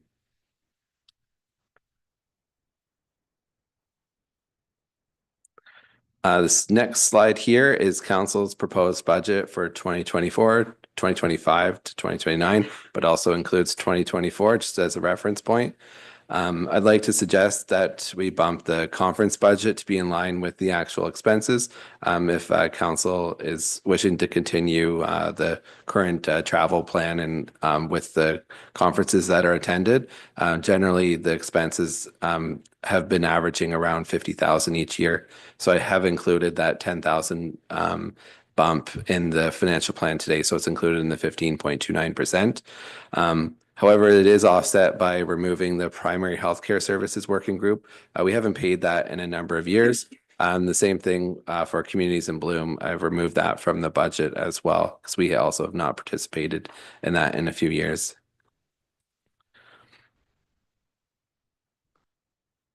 Councillor Bateman. Yeah, I was wondering if anyone had noted that in 2029, council will be earning, mayor and council, $310,000. You're giving us $105,000 raise.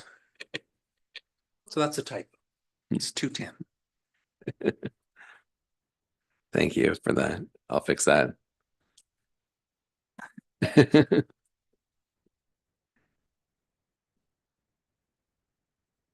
Okay. This next slide here is also a part of the council budget, community service agreements. This is essentially our community investment with agreements that are currently in place. totaling 369,000 for 2024, with a slight increase for CPI in 2025. Most of all, the agreements complete in 2027, so that's why I've just highlighted each of these in a blue. Once the MDRT is established, we may have the opportunity to move agreements related to tourism to be funded from the MDRT tax instead of from general taxation. Therefore, reduce the projected tax increase in those outlying years when that does happen. Community grants funded for events could also be moved over to be funded by the MDRT as well. So approximately 114,000 in service agreements are related to tourism currently, or almost 1% of taxes. In addition, for the service agreements, the Sooke Food Bank has requested council to increase the service fee to 100,000 per year. This amount has not been included with the proposed financial plan, and council will have the opportunity to consider this decision and direct staff later in the agenda tonight. Go ahead, Councillor Bateman.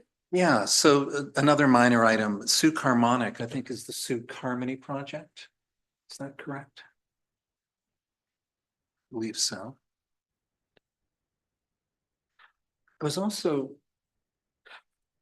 So can I, Sooke Philharmonic Society oh, and Sooke Philharmonic Society is a line item still. right. Here, in budget for 7,000, we haven't had a chance to move them over to a service agreement. And, Sooke Harmony is a different group. Sooke Harmonic is a different group. Right. Pretty sure it's the Sooke Harmony Project. Oh, Harmony Project. Okay. Just. Oh, sorry.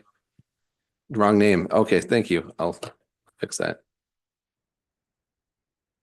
Your intention is to move the Philharmonic Society, Wildwise, Healthy Schools, all into service agreements. That's the intention. We've paused on moving any further down until we have a policy to guide Right. the service agreements. So at this point, they just remain as line items until we get a policy in place, and then we can bring them forward to you for service agreements.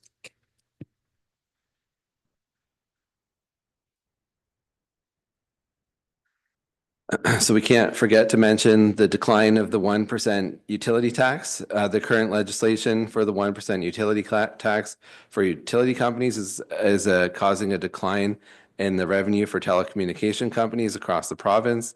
This primarily includes TELUS and Shaw. The revenue shown through our consolidated financial plan is typically offset by the increase from BC Hydro. So it's not as clear that it's declining because the total revenue in some years is going up. However, if you just look at Shaw and TELUS on their own, you could see from 2016 to 2025, it's declining each year for both of those companies. Just to note as well, I think this has already been made a council resolution earlier in the year that will be coming forward as a UBCM resolution, if I'm correct. So that wraps up my part of the presentation for the operating budget. I'm going to pass it over to the capital plan. Is there any questions about the operating budget while we're still here? No, but I would like to propose a health break at this point for 10 minutes, please. So if we could do that before we switch gears, that would be great. We're currently sitting at 7:38, so we'll reconvene at 7:48.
It's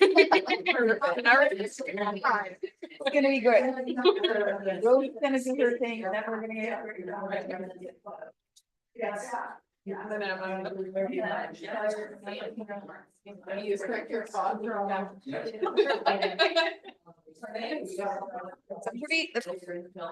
Okay, everyone, if we could have everyone take your seats, please. I don't have a counselor here. Counselor St. Pierre, can you please return to your seat? Thank you. I'm assuming the two are back online. I can't see them. So yes, they are. Okay, perfect.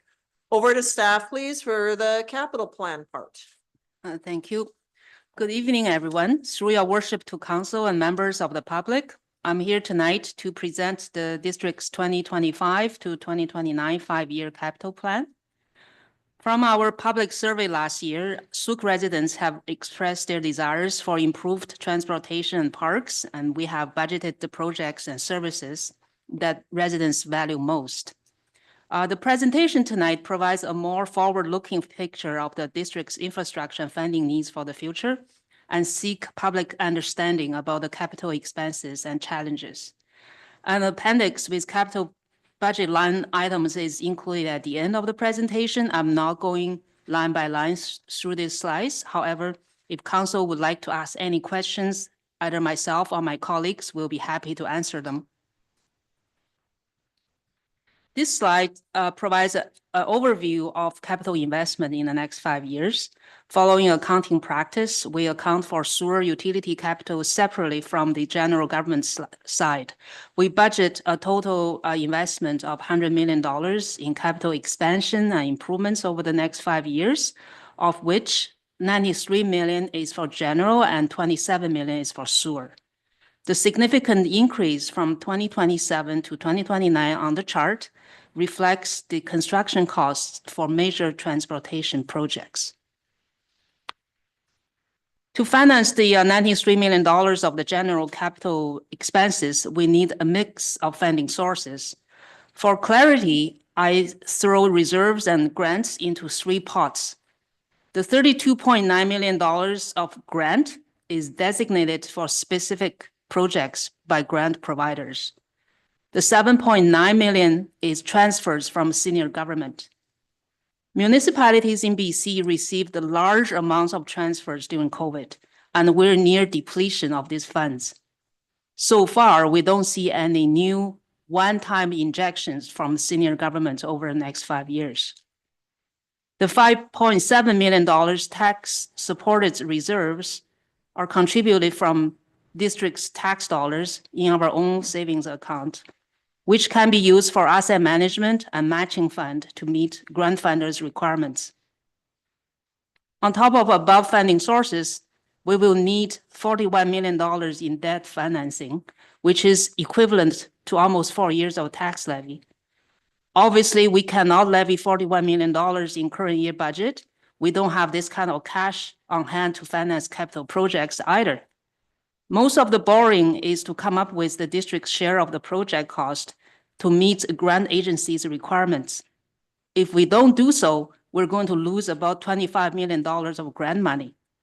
We're preparing for a referendum and will raise public awareness on long-term borrowing through communication should the district become a successful grant recipient. We will find out the grant outcome at the end of 2025 or the beginning of 2026. So to summarize, the district doesn't fund the capital project directly from current year property tax. We contribute into reserves each year and save up some money to pay for capital projects. Tax-supported reserves will become more crucial once we run out of the COVID Restart, and Growing Communities Fund. Debt financing and grants are major funding sources for large capital projects. This slide shows the funding source proportion changes over time. For example, the government transfer, as shown above in gray on the chart, decreased from 50% in 2025 to 4% in 2029.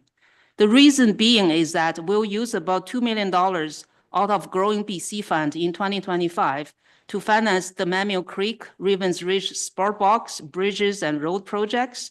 We will no longer have such large amount government transfers after this year. The proportion of grants and borrowing is increasing with time and accounting for over 80% of total funding sources when we carry out the major transportation projects from 2027 to 2029, as shown in blue and red colors on the chart. The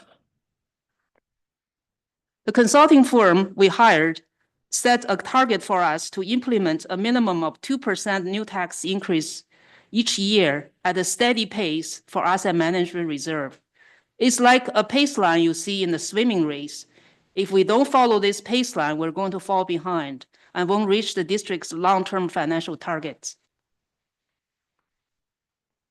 At a 2% tax increase each year, we'll reach a $1.4 to $1.8 million contribution in asset management reserve each year around 2028 and 2029 to prepare for the large amount of road construction cost budgeted for the same time. If this annual amount is decreased, reduced by half in just 1 year in 2025, as presented earlier as one case of scenario to reduce tax burden, the balance of this reserve will reach as low as $75,000 in 2026, and this is not sufficient to cover unforeseen expenditures. Here are some reserve balances estimated for 2025 year end.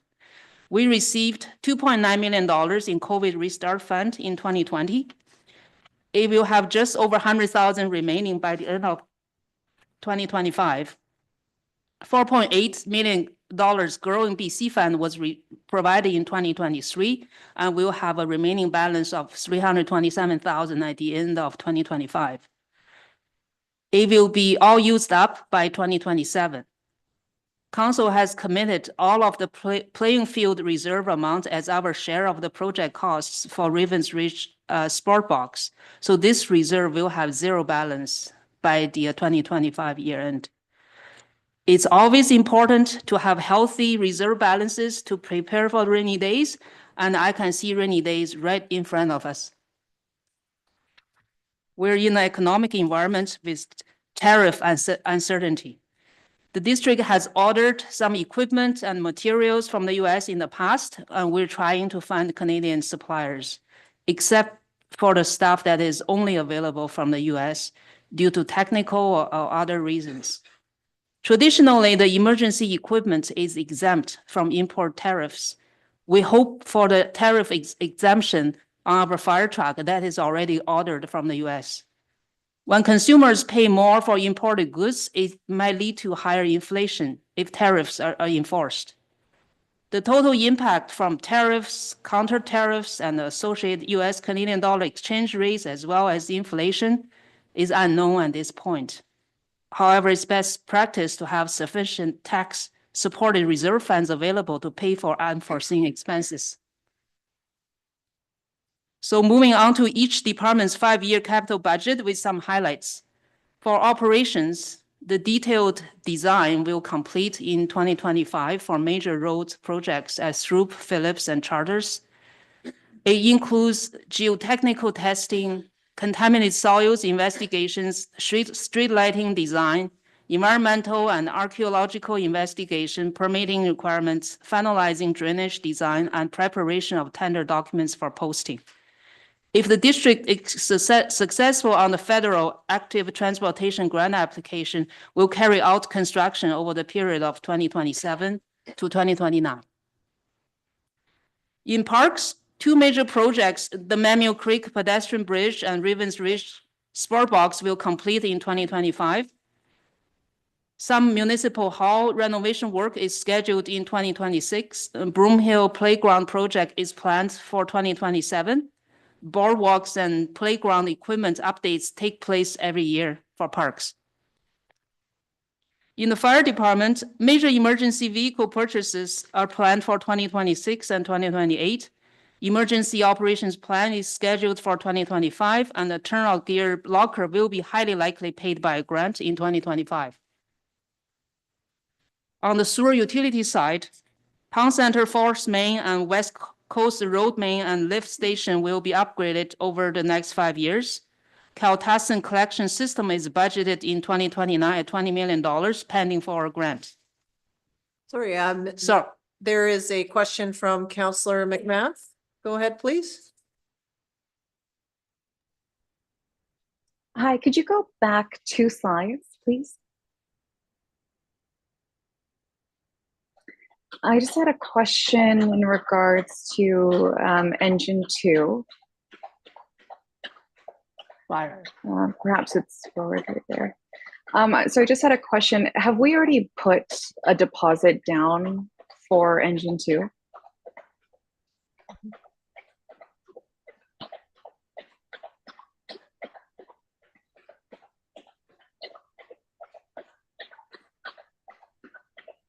Sorry, technical someone's difficulties talking, I there. can't hear them. Yes, we have already put our deposit down for our purchase of the chassis for engine 2. Okay. And what is the push for engine 2? Right now, our engine 2, the age is at its end of life, so we need to replace it. And we've already pushed it back as far as we could. Can you just elaborate in terms of end of life? So engine 2 was a 2003 engine. It's already now 22 years old and past its lifespan in terms of a useful engine as a frontline response. Sorry, for layman's terms, it still drives? It still drives. What there an we'll insurance find is impact? that it's going to start to cost us a lot more in maintenance. And then there's some requirements that we'll have in terms of the pump capacity and the ratings that it has that we would have to spend in order to extend any of its life. What do those costs look like?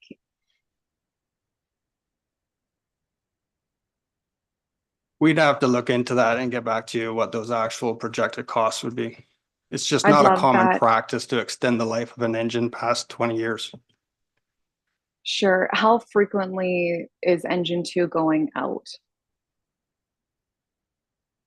Again, I don't have those stats, but I could get those for you. It is our reserve, it is our paid on call engine that responds out of station 2. Your reserve truck from 2. And then you have engine 12 for rescue 1. Yeah, and then did you happen to have a copy I'd asked before for the matrix of all the trucks? Yep, we have that, and I apologize. I thought I had forwarded that on, and if you haven't got it, then I'll make sure that I get that copy to you. That's okay. I didn't see it. Maybe I missed it, but I haven't seen it yet. That'd be really helpful. Thank you.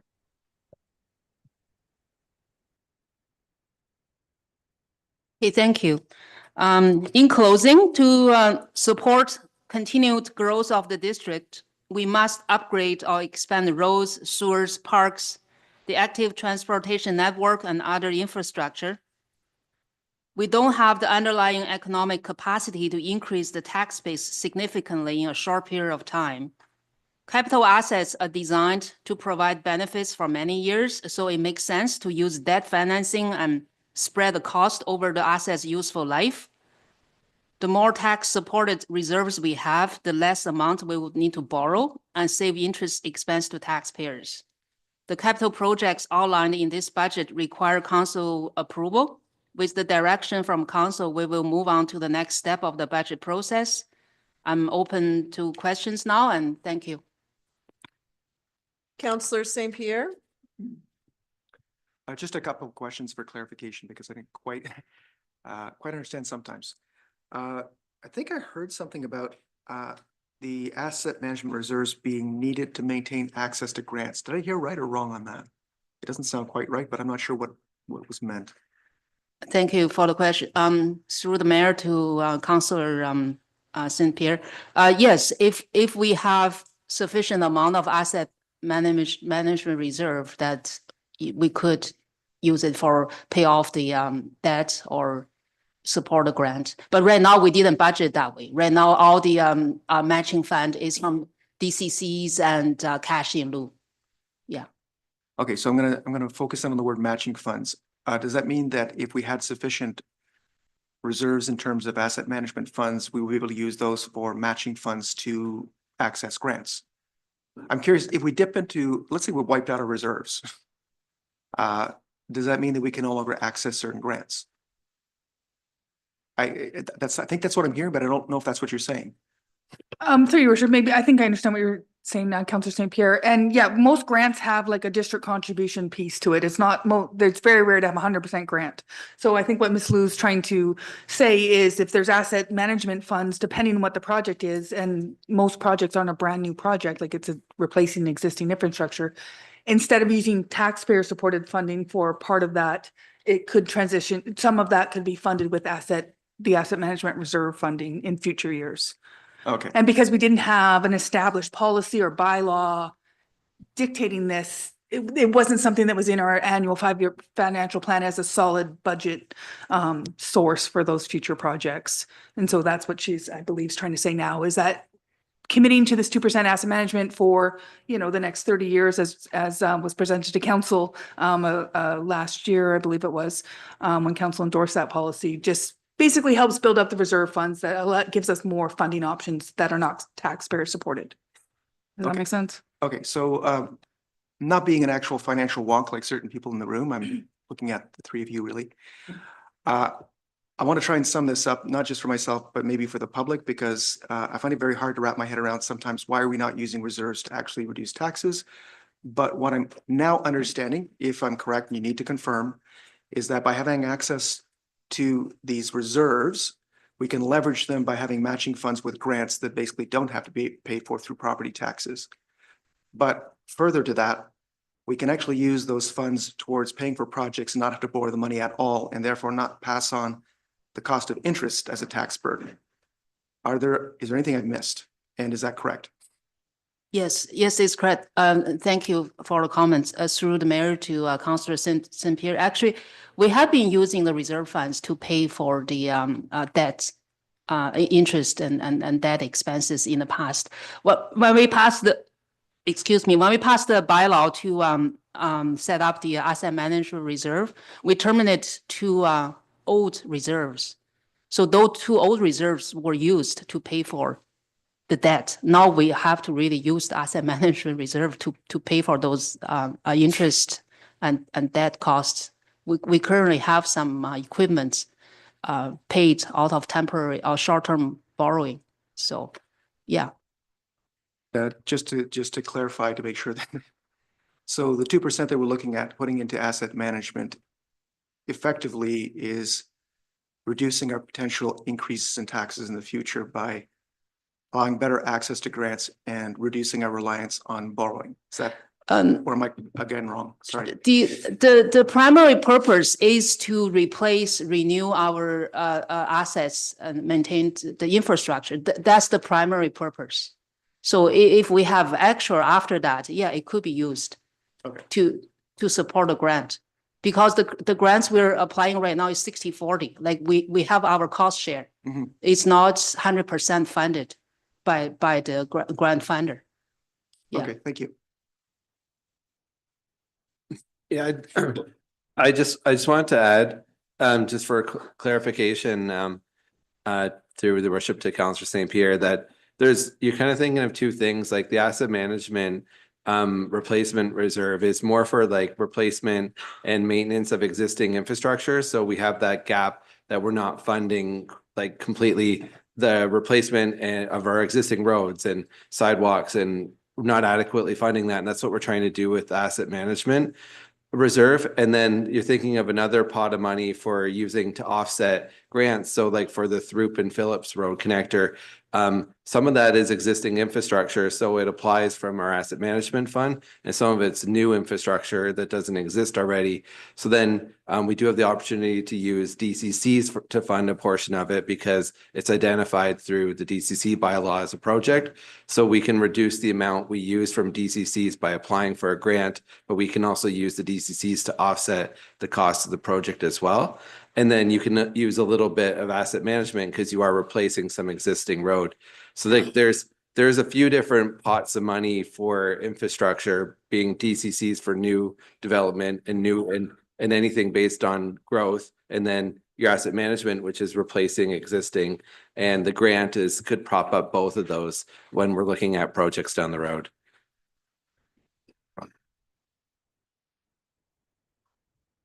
Carry on. That's it. Okay, that's the, Sorry, apologies. That's it for capital. If there's any further capital questions, the next presentation will be from Staff Sergeant Wilcox from the RCMP. excellent. Okay, welcome.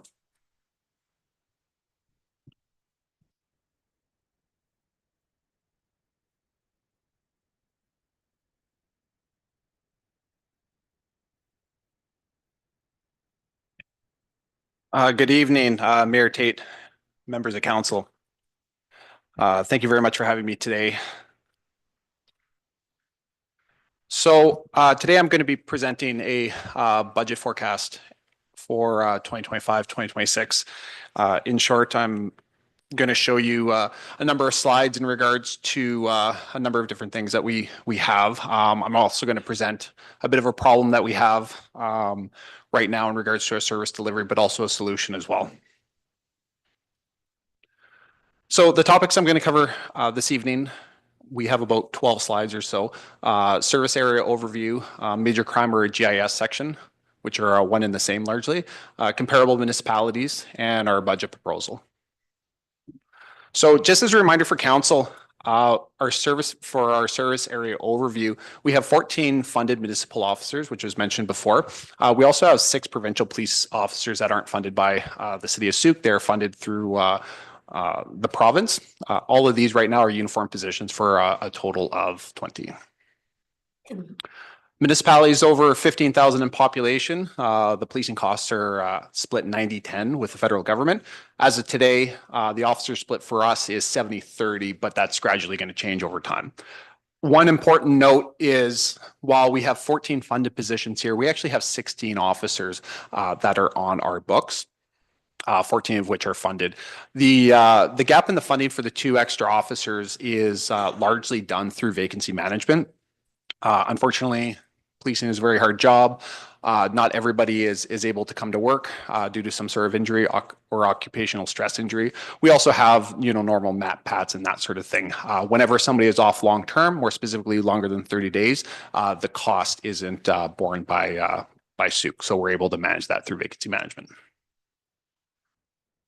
So some of these slides, there's 1 or 2 you've seen before, but in context of what I'm talking about today, they are important, but also for the public as well who may not have seen these previously. But these are rough population trends for Sooke. Since the last census, from 2017 to 2021, the population in Sooke has grown 16%. And the provincial average in that same census was 7.6, where our national average was 5.2 for municipalities.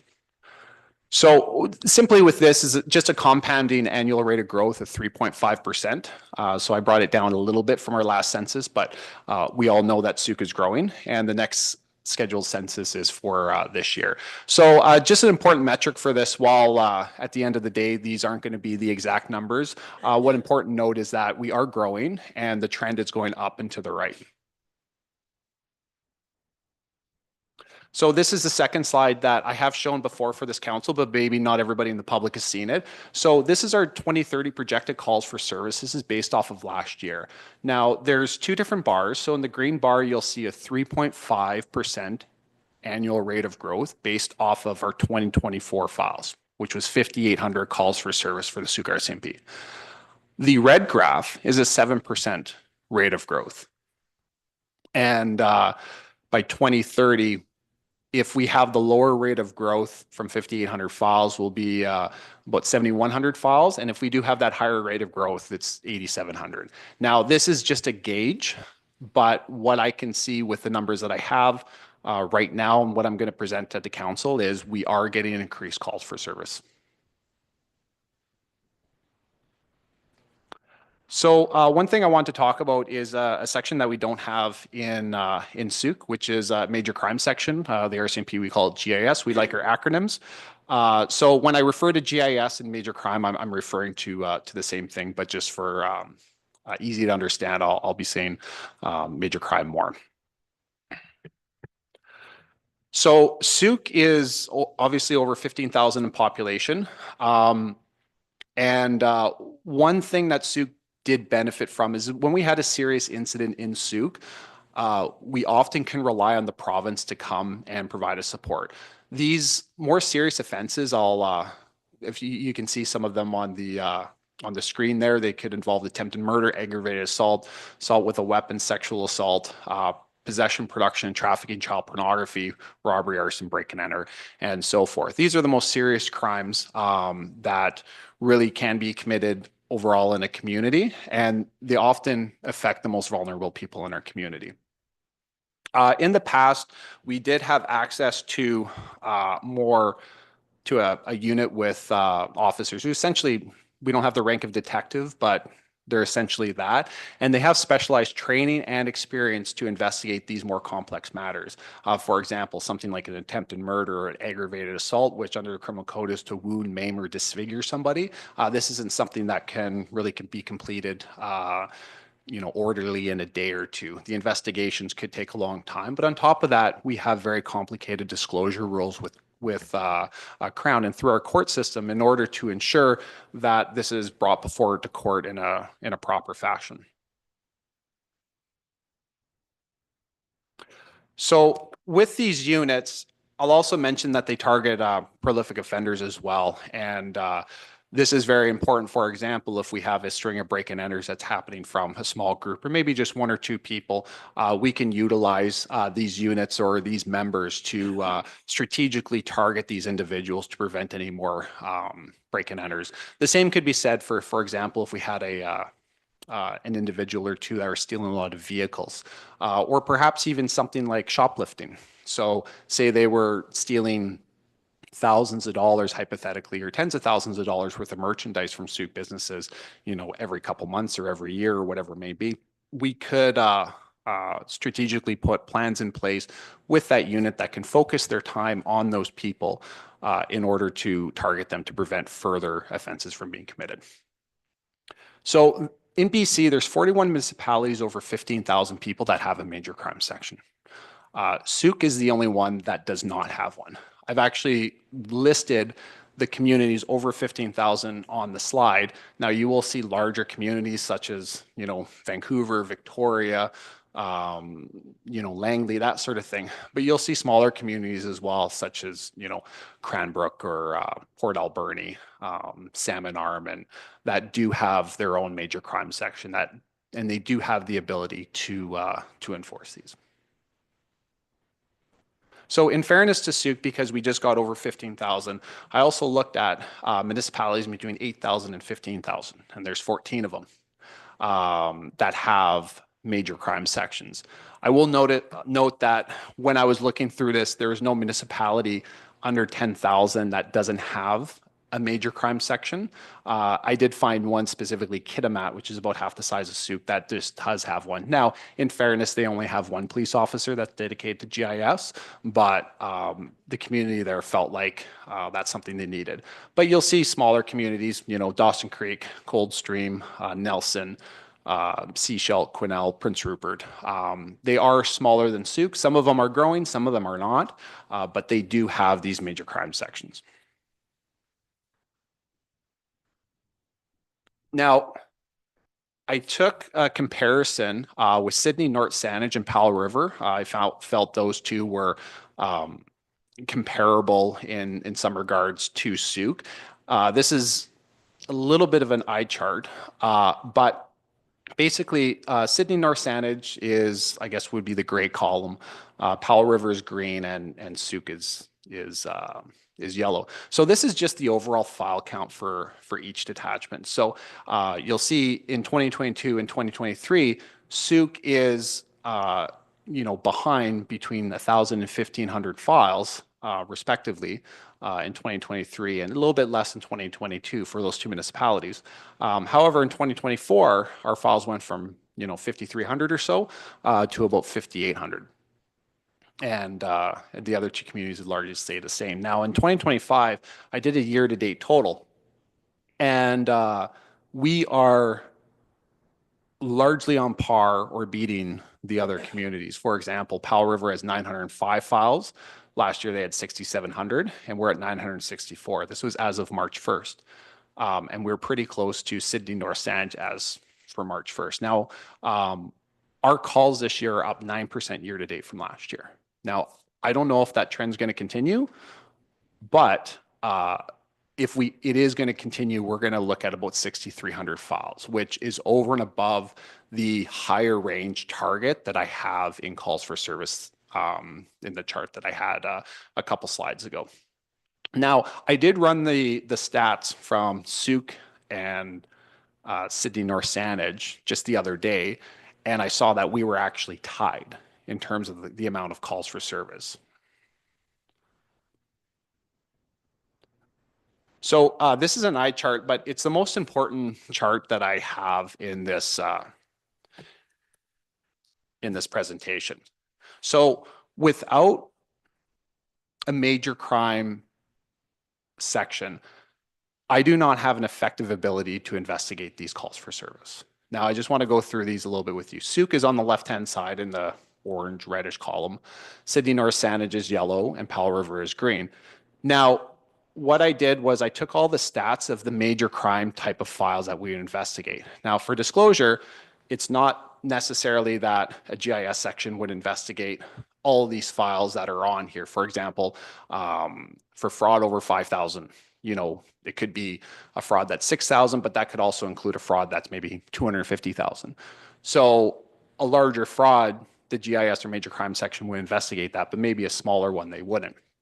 But what's really important in this is a total GIS or major crime files that each three of these detachments have investigated or would investigate under that mandate for 2023, 2024.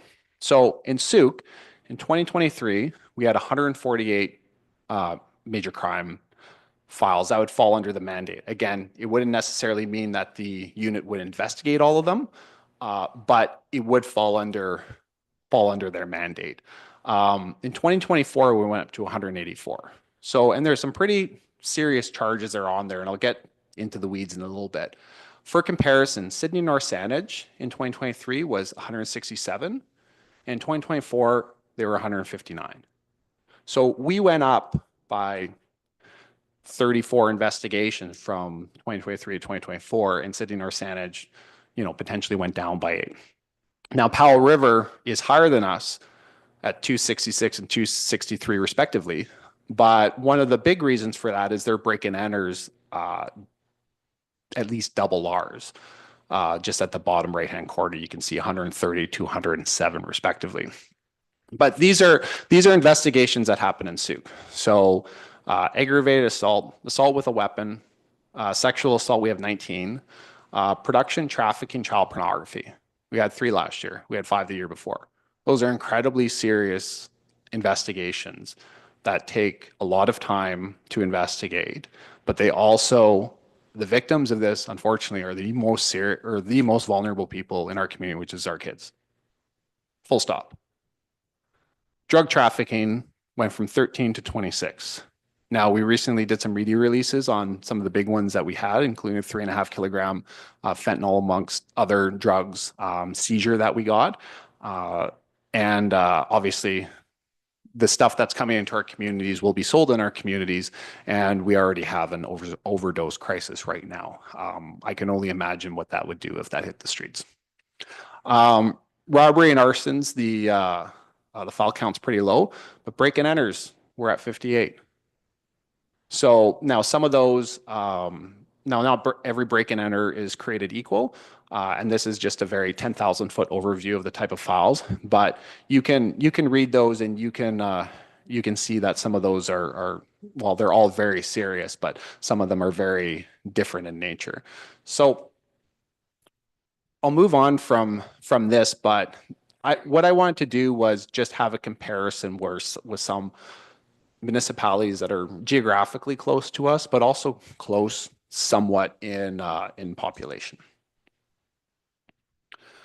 So continue on with the comparison with the three different municipalities. So the most recent population stats that I can find was from the Minister of Public Safety and Solicitor General in 2022, listing Sooke just a shade under 16,000, Powell River at just over 14, and Sydney North Saanich about 25,000 people. So our current police officers, these are budgeted. Our current police officers, as you know, is 14. Powell River, with approximately the same population of us, has 22. Sydney North Saanich, which is bigger than us, but with essentially a very similar file count, is 28. Our GIS section, again, which is our major crime section, we have 0 officers dedicated to that. There's 3 in Powell River, and there's 4 in Sydney North Saanich. So the file counts in 2024 were in between 800 to 1,000 less than Powell River and North Saanich. However, the projected file counts this year has us going up to about 6,300 if we maintain our current pace, and Powell River and North Saanich are roughly about the same. Now, GIS file counts, which is probably the most important number in this particular slide, just like it was the last one, because at the end of the day, these are the major case investigations that we're investigating. But with Sooke, it's 184. Powell River, it's 263, and Sydney North Saanich is 159.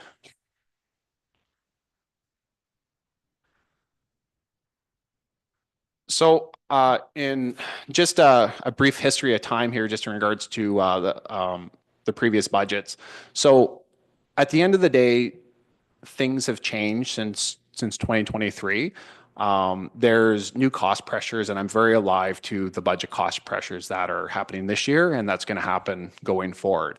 When new information comes up, just like any good leader or manager, you have to adjust your approach when that new information presents itself. And new information, as you know, constantly does present itself. So in March of 2023, there's an approval of 5 new officers for the proceedings budgets, which would be implemented by 2026-2027.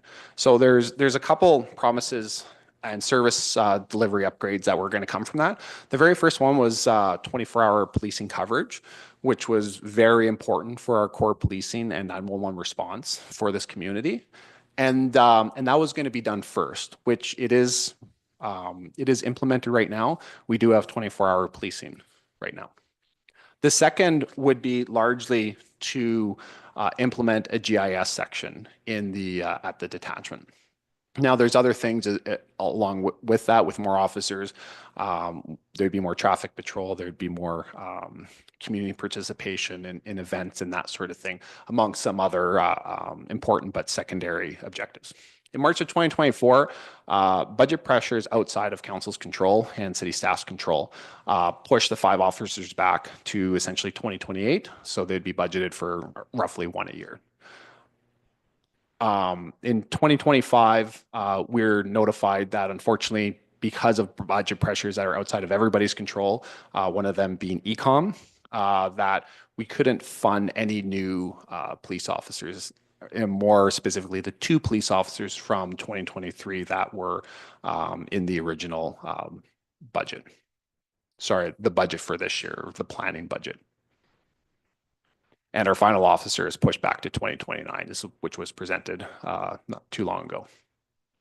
So with this, unfortunately, it does present a real public safety risk if we were to push them back that far. But there are budget constraints that cannot be ignored and we have to deal with. At the end of the day, we need a capacity in this community to investigate major crime offenses. We need a capacity to put in the proper amount of time for the most vulnerable people we have in our community to investigate these as far as we possibly can. And in order to do that, I need dedicated officers that with specialized training and experience that can do that and can focus and spend the time on that. It's very difficult for somebody in uniform to spend, you know, a considerable amount of time, potentially weeks, months, or even years to investigate a single offense when they still have to respond to 911 calls for service. So that's my problem, our problem. This is the solution. The initial ask that we had, which isn't going to be supported this year, is the 2 planned officers from the original budget, but also 2 support staff as well. We have 3 municipal support staff and 1 provincial staff, and they're doing about 1.5 times the work that they really should be doing. The typical ratio for support staff to police is 1 to 4. We're about 1 to 5.5 right now. Unfortunately, because of the pressures that are had this year, the 2 support staff were not going to be added to the budget this year. However, it is something that I'm going to be asking for in the next budget year. And hopefully there's more room for that because they're desperately needed. Our support staff do tremendous work. If we didn't have them, the lights wouldn't be on in our detachment. And they are also through either statement transcription or processing, helping with our disclosure, they are exposed to some of the investigations that we have to deal with. So this is a solution for this budget. What we're looking for is the approval of 2 police officers who would be trained and assigned to GIS. However, and this is very important, they will not be budgeted. We're looking for an increase from the 16 authorized positions to 18, but still budgeting for 14. And I'll explain how this works. So in short, the way that we're going to fund those budgets is through vacancy management.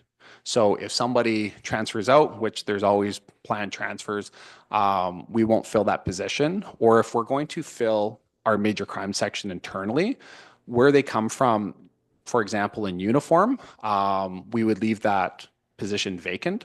So there's not going to be a net addition of officers at the detachment, but we're going to have those specific positions on our organizational chart so we can look to begin to train them. Now, originally with when it was being presented by Mr. Curry, there was going to be 2 additional officers funded for next year. So what the plan is, if I wait until next year, it's going to be, by the time I have my officers transferred and trained, it's going to be 1.5 years until I have access to a major crime section. As a detachment commander and a police officer for 18 years, you know, in a lot of my investigational career, I worked in GIS and major crime. I also worked in, well, the major crime unit in Kelowna was a homicide unit, and I worked in there. And I dealt with, I've investigated every single offense that was on here previously. And it's incredibly important to have that capacity, especially since we have last year 184 potential major crime files in Sooke. So if it is authorized to increase the authorized positions up to 18, I will, through vacancy management, essentially leaving those substantial positions open, I can just move the shells over to this unit, and I can begin training my officers, and I can have the unit up and running in about 6 months at no additional cost to Sooke. Now, these positions would have to be funded next year, but that's included with the budget plan. I'm just looking to have access to them earlier because it does take a while to train them. There's specialized training associated with that, or if I need to find somebody outside of our detachment, it'll give me time to transfer them.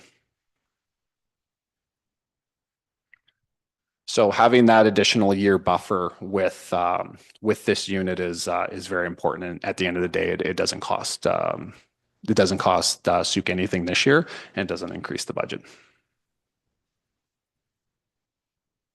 Any questions?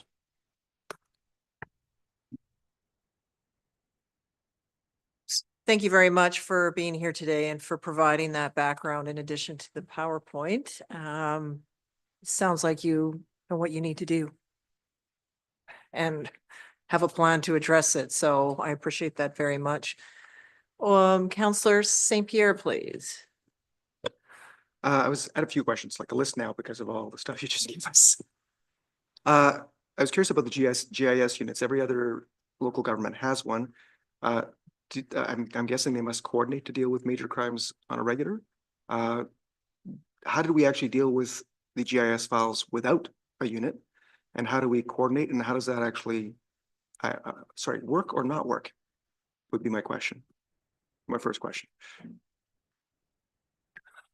In short, it doesn't work well. So the reason why we were successful in doing it over the last 4 or 5 years is because actually the senior officers at the detachment, they largely came from a major crime type of background. So they had that training already, and they had that experience. I'm one of them. My sergeant here, Sergeant Kara Gubbins, is another one of them. She was in plainclothes major crime for a number of years. So luckily, Sooke, because, and I've mentioned this before with my officers, they're very experienced and they're very good. And thankfully, we had them, and we had these other senior leaders that were at our attachment that were able to quarterback a lot of these things.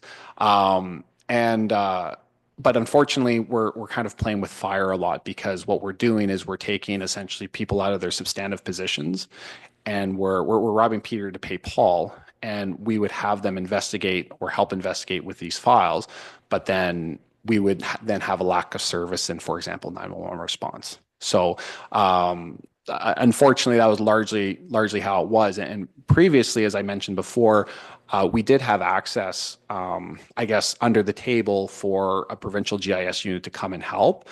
But what the province is saying right now is there's no more help. You're on your own.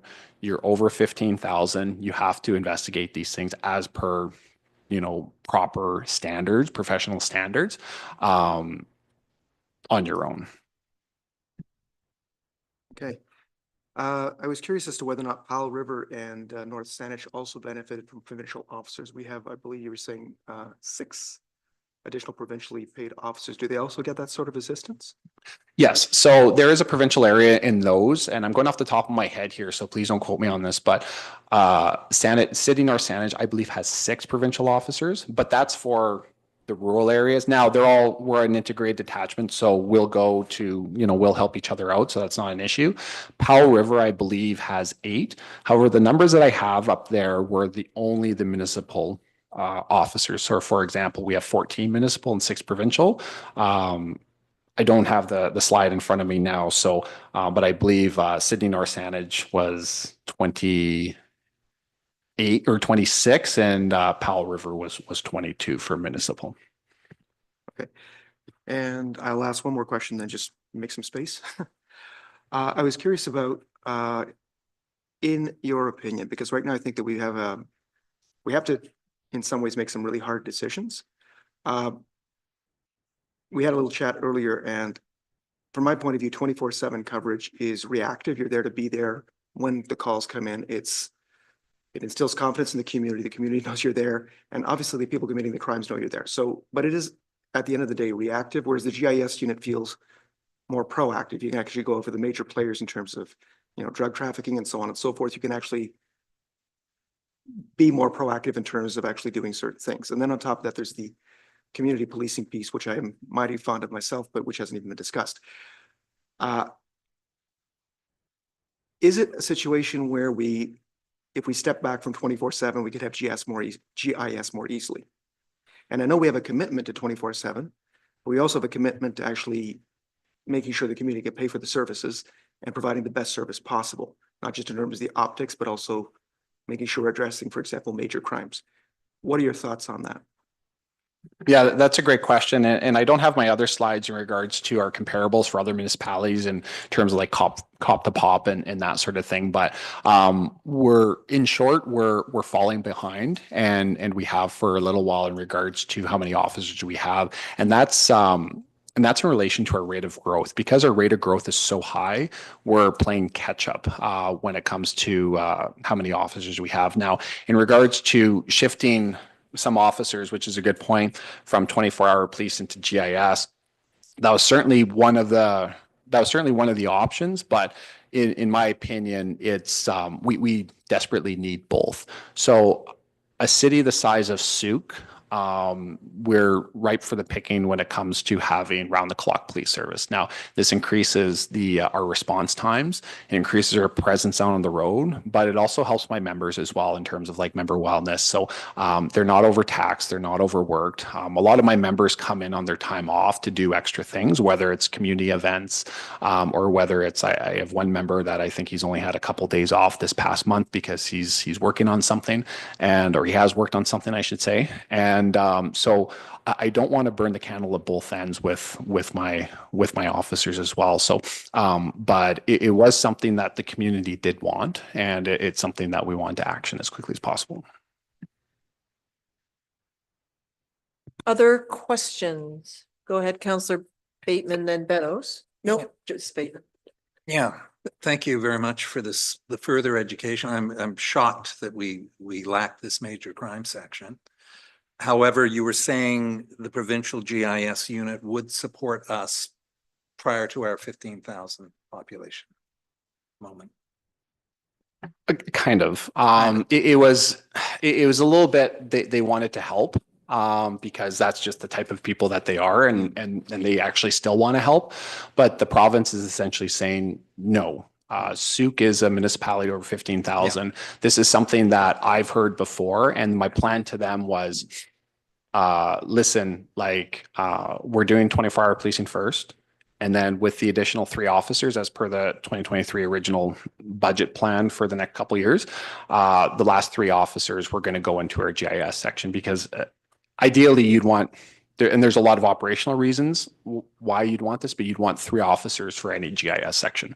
Now, this also falls under best practices under the Municipal Policing Service Agreement. And Sooke is ripe to have one of those units, just strictly with the stats that I provided before. Because at the end of the day, when I'm providing some of these stats for, say, example, like 19 sexual assault investigations, or something like that's very serious, or something like production or trafficking and child pornography, which we have those files here. We don't have a lot, but we have them. Those are real victims, and they take a lot of time to investigate properly. But it's not just the investigation, it's disclosure. It takes a lot of time, which our support staff is very important for, and I'll need something for that next year. But it also comes down to our disclosure, but also making sure it's successful in court. Okay.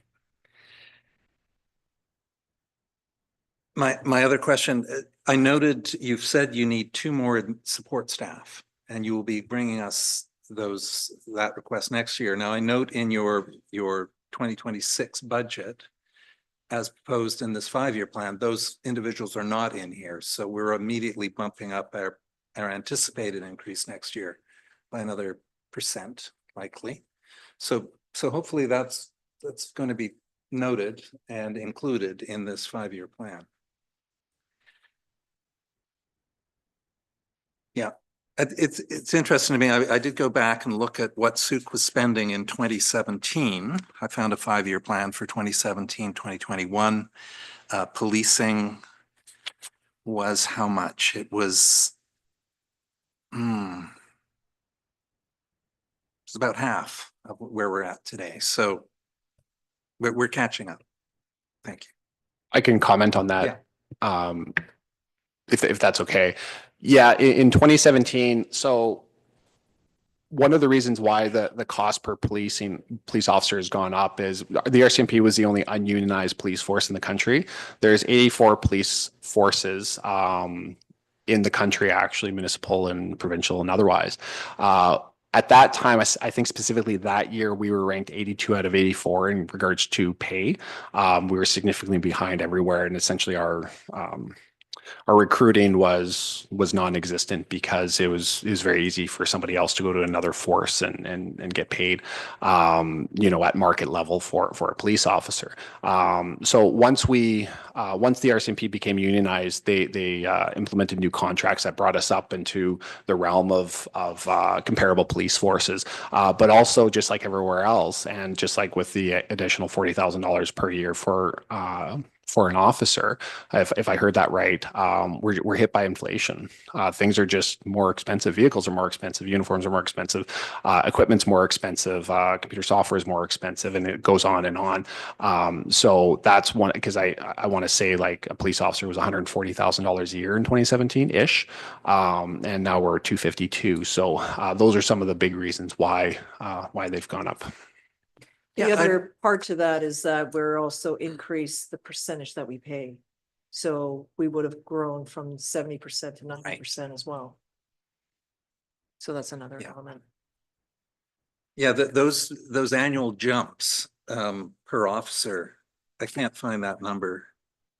But by 2029, I think you're up to almost 300,000 approximately. I believe it's 275. Yeah. You were just explaining that, I think. Please help me out again. Why would it be such a jump in almost 30,000 in 5 years? Yeah, so I don't know what the annual cumulative rate would be for that off the top of my head, but essentially there's a couple things. One's going to be wage. So there every couple of years there's a new contract negotiation with the Treasury Board. I don't suspect that it's going to be as high as what it used to be, simply because one of the measures that they use is a CPI index for wages, just like any other organization would, just see how much inflation is and base it off of that essentially. But again, there's so many unknowns. There's tariffs that are going to happen. So if vehicles go up by $10,000 or repairs go up by this or that, so that can easily change. But I don't think the rate of our wage growth is going to be as high as what it was previously, just because we were catching up. There's also the impact of technology. So as you know, when you renew your insurance, you don't get a sticker on your license plate anymore. Something is scanning that. So there's all of that in the data and the storage of the data and the safekeeping and the software upgrades, which we see in our own budget impact as well. Just going forward with this, maybe I'll ask staff here, because this doesn't impact what is in our budget for this year. This is more in some ways internal and how you're utilizing the resources that you have. So we're sort of moving into your world, but thank you for sharing how you're using the resources. Is there a resolution that is required at this point? Because the budget is the same. It's more the future years. So perhaps ensuring that is captured, but then again, we would start this process all over again next year as well, knowing what real data looks like. So that's just what I'm wondering, because it doesn't impact the number of this year. But excuse me. Yes. But I did hear a request for some sort of for us to give some sort of okay to move into this model. You're doing, some shuffling some things around. Yes. But you do need our okay to do it, or are you quite comfortable doing it within your own realm? Because I'm prepared to make a motion to do that, because what you were saying makes sense on certainly in the short term, with the implications farther down the line. But so I guess I need some indication from you. What do you need from us now? Yeah, and I'm not too sure that the procedure, but one thing I forgot to mention also is the perceived risk involved as well, just for disclosure. So if you're bumping it up from 16 to 18, like on paper, if those positions were all filled, that's an extra, call it $500,000 that wasn't accounted for in the budget. Now, as a detachment commander here and speaking in front of the council right now, I'm telling you right now, and with the public listening, that those two staff positions, I may shuffle them around, but we're not going to have a net 2 officers at the detachment for this year. What the authorization is, and I don't know the procedures behind it, is to increase our authorized strength from 16 positions to 18 positions. And as the detachment commander here right now, I'm saying that I can manage that through vacancy management. I will not put an additional 2 police officers in Sooke. However, the benefit of this is with the okay from council and for me to proceed, it gives me a 1-year head start in training my officers and getting what I need so I can implement this section and call it 6 months from now, roughly. Got it. Okay. So maybe what we'll do is we can just have staff, because we still have to get through the rest of the presentation. And then that could be perhaps a follow-up motion if you feel it's necessary, we can entertain at that time. Yeah, if I may, I think from staff, as staff or Sergeant Wilcox is highlighting, not very many communities even don't fund 2 officers. So what we're doing already with the 16 to 14 is definitely unique to Sooke, and that's something I mentioned years and years ago. I inherited, and I've been slowly trying to close that gap. So it's definitely another risk, because yes, he's saying he won't do it, but you know, people change and things change, and so it's just a way bigger risk than 2 officers. It's going from $500,000 unfunded to $1 million potentially unfunded if those 4 positions get filled. So I think staff's preference would be for a resolution from council, but that doesn't need to come at this second. It can come like during the meeting as we get through that, just with direction that council fully understands that and the risk associated with that and is comfortable with that. And Yeah. staff will feel much more comfortable than providing direction to the province, because we have to inform the province through the approval in principle, RCMP letters, and let them know the change. Okay. Stay tuned. Okay, thank you very much for your time with us tonight. You may have other things to do, but you're more than welcome to stay as always. We always appreciate your time in chambers with us. Thank you very much. Okay, Mr. Curry, I'm going to turn this back to you to. Sure, I will, I think pass this over to the fire department, who has a presentation next. Just gonna wait for the clicker. Thanks, Ryan. How does this work? Just this way? Wait, just push the arrow up that way. Okay. So thank you and good evening, through your worship and members of council and members of the public. I'm appreciative of the opportunity to spend a little time focusing on our fire department and where we are today as compared to just a few years ago. If we're just to take a step back in time for a minute, I wanted to just quickly review our overarching goal of service delivery and the plan we continue to follow to get us there. Back in 2021 and into 2022, we undertook the development of our fire master plan. And within that, there were several recommendations. This master plan provides our fire service with a framework for decision-making and strategic planning, helping to guide the delivery of our fire protection and the emergency service to meet the needs of our growing community. This is a phased plan with several components, one of which was staffing recommendations to improve our response model. So in February 2023, this recommendation was presented to council and resulted in a unanimous endorsement of the implementation of the firefighter staffing recommendations from our master plan and the approval of a 4-year staffing strategy included into the 2023-2027 financial plan. And it's my understanding that the end goal was to achieve a first out engine staffed with 4 members with a 4-year strategy to get there, hiring 2 additional career staff members each year as we transition to our 24-hour coverage model.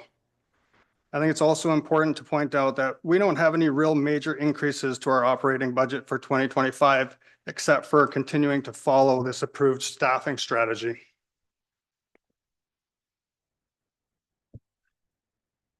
So I mentioned the staff engine of 4, and there's some requirements and best practice to support this in the fire service. So WorkSafe 31.23 is a provincial regulation that addresses the minimum number of firefighters required before entry into an IDLH building. So IDLH means immediately dangerous to life and health. And this is the environment that we encounter when we go into a structure fire or hazardous materials incident.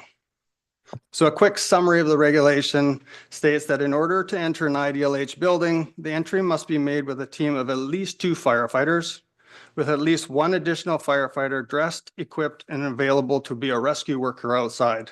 And then our fourth firefighter in fire situations is a dedicated pump operator. The National Fire Protection Agency is also an organization that sets codes and standards for fire, electrical, and building safety. These standards are considered to be best practice in the fire service. 1710 focuses on organization and deployment of fire suppression operations, EMS, and special operations for career departments. This is a standard applicable to all career departments and provides the minimum requirements for resource deployment while also addressing occupational health and safety. The minimum company staffing or crew size on an engine for a frontline engine is listed at 4. This 1710 standard also addresses structure fires in 3 different hazard levels. These include low hazards, which we would deem a residential single-family dwelling, medium hazards, which could be 3-story garden apartments or strip malls, and then high hazard structures, which are high-rise buildings.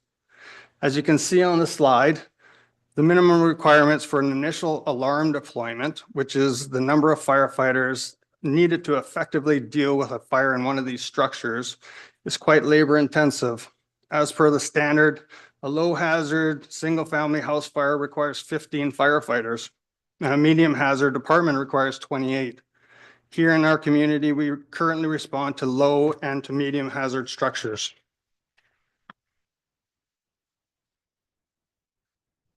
With the Office of the Fire Commissioner minimum training standards, a municipality is required to define, determine, and establish the community service level to be provided by the fire department. We have declared ourselves to be a full service department, which means we're capable of providing a full spectrum of service. Included in these services is the ability to engage in fire suppression within a simple structure, as well as inside larger and more complex structures.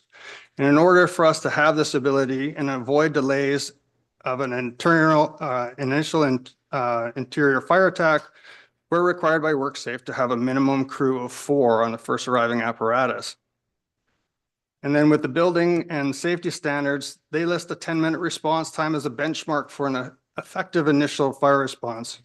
So if a fire department cannot meet this standard 90% of the time, there's limiting distances that a developer needs to take into account when looking how close 2 buildings can be built to one another. And even though we may have a frontline engine that can get there within the 10-minute timeline, we would still need a crew of 4 to have an effective response.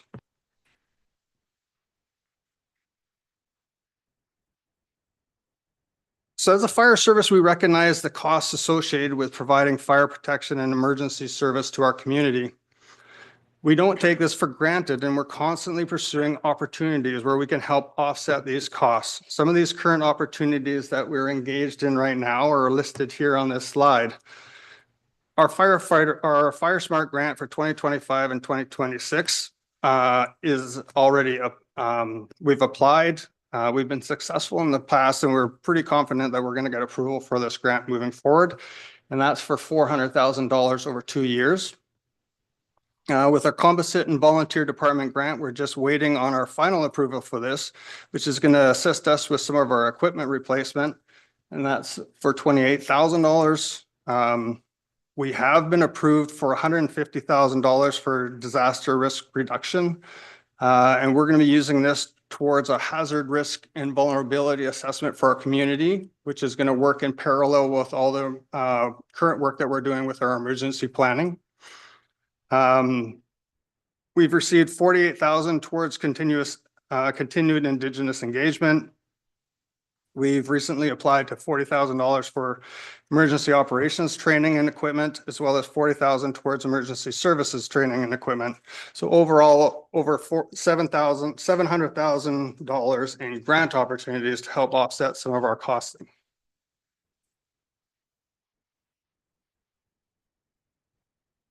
So respectful of time, I'm not going to dive too deep into these, but as with all departments here, we face challenges.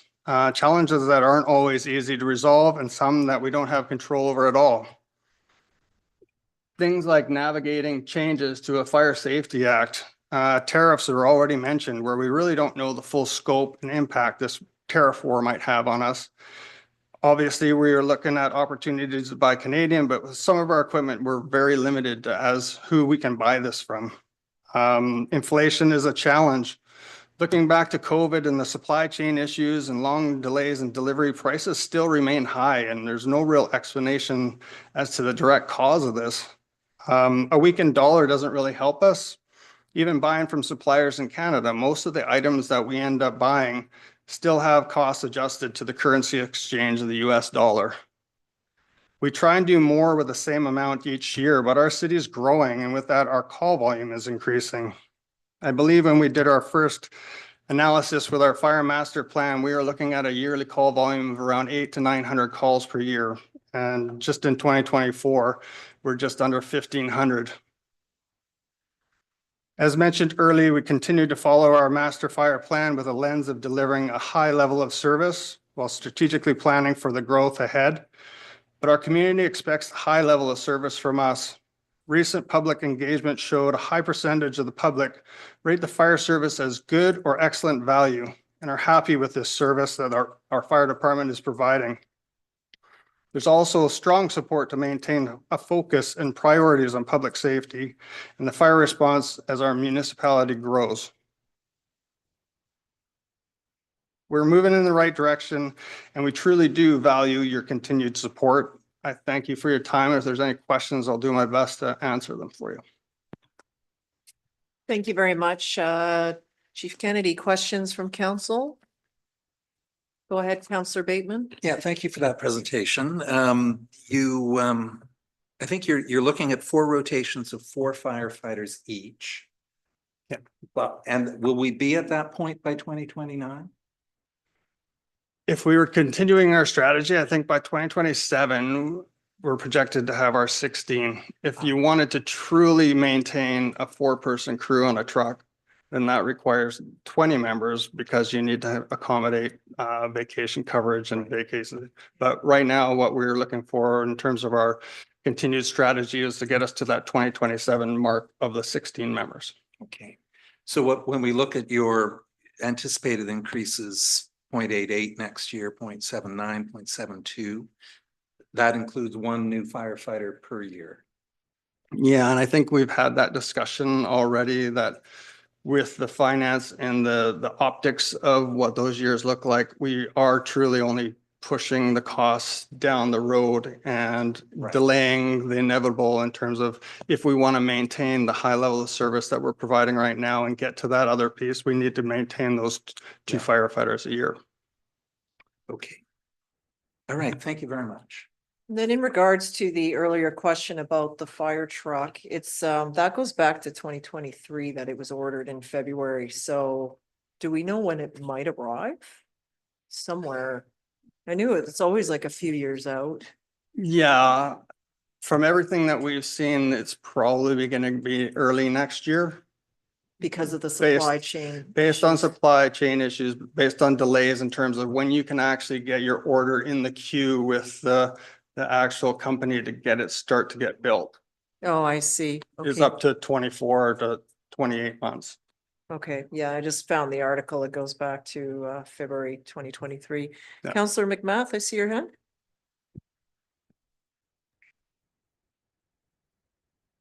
Hi, Chief. I just, for context for the group, can you explain the difference between a 3-member crew versus a 4-member crew? Sure, through your worship to Councillor McGrath. So a 3-member crew within our context is an officer, a pumper operator, and a firefighter. When you go to a 4-person crew, you still have your officer and pumper operator, but you have 2 people that are on the back of the fire truck that are capable of tasking when you arrive on scene. When you only have a 3-person crew, you really only have 1 person capable of being tasked right away until you get some additional resources. I think that context is really helpful because the crews, unlike policing, for example, where they can work independently on a lot of pieces, fire crews do not function like that. So there's a significant risk difference, although numbers wise, it sounds similar. So thank you for highlighting that. And then just a follow up on my previous question. So the vehicle matrix, and then just double checking, I think you said engine 2 was 2003. Yeah, Is that correct? Councilor McMath. Our engine 2, which runs out of our station 2, is a 2003 engine. Just to further follow up with that, in terms of the explanation of why we're replacing it too, is when we look at our fire underwriter survey, which dictates kind of our insurance premiums and the insurance that our municipality or our community pays, it kind of dictates to us the apparatus that we need to have and where we need to have them in terms of a response. And in Station 2 and Station 1, we were required to have one frontline engine, which is our engine 1 and our engine 2. And then there's a second engine, which is our secondary response, paid on call engine, engine 12 within Station 1. Which doubles as a reserve for replacement of our engine 1 when it breaks down. And we also use our aerial as a backup as well. So there are reasons why we have these vehicles and why the decisions that we make to replace them as a frontline and versus a reserve engine. And that's why we've gone down the road of replacing engine 2. Sure. What I would love to see is the financial impacts of delaying that purchase. And if it does affect the underwriters. And then just to clarify, you're also running 12 as a rescue. Well, we'll run 12 to a variety of different call types with our paid on call members, depending on what our career staff are tied up on at the time. And in terms of engine 2, being 22, almost 23 years old, fire underwriters only really recognizes an engine up until it's 25 years old, and then it doesn't even factor into the equation within our insurance grades. So the reason why we're moving ahead now to replace engine 2 is by the time we get it, it's going to be 24 years old almost, and then it really doesn't factor into the new or updated fire underwriters that we're going to be engaging in this year. And when I look at the previous master plan, it shows as 2006. Is I believe that's engine 12. Okay. So this one is 2003. And you don't know what the dollar difference is. Should we keep that truck in?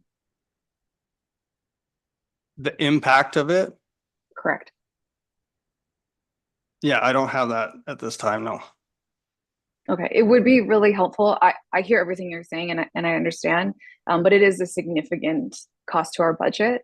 So just wanting to know what the difference would be financially and from a risk management perspective if we delayed the complete purchase of that truck for a few more years. So through your worship to Councillor McMath, I understand where you're going with that question. The problem that we have is if we decided at this moment to delay that actual purpose of engine 2, one, we're going to have a penalty in terms of canceling our order.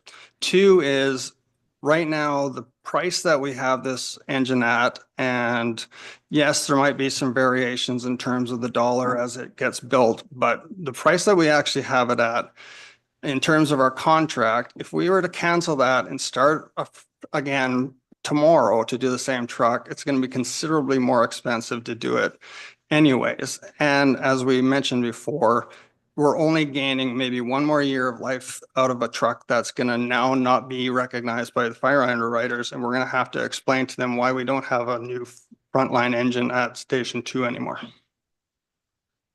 Mm-hmm. I'll leave it for now. Thank you. Anything else from members of council? We'll move on to our next section, please.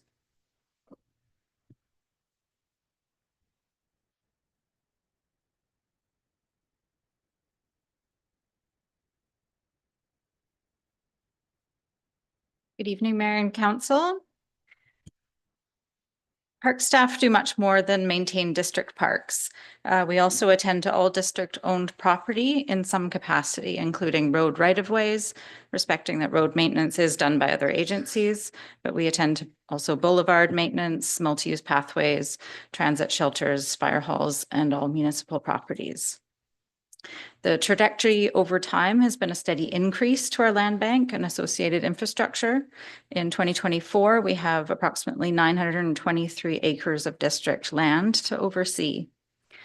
In the very near future, we anticipate additional land and capital assets coming on board associated with projects we're undertaking that are identified in the Parks and Trails Master Plan, large greenfield developments dedicating parks and open spaces such as viewpoint estates. We have new landscaped boulevards coming on with the Wadham's Way development, as well as our own district road improvements on Throop, Phillips, Charters, etc. While budget and staffing has increased in past years, the reality is an ongoing need to reassess our operating expenses and establish desired service levels for maintaining and enhancing our public spaces.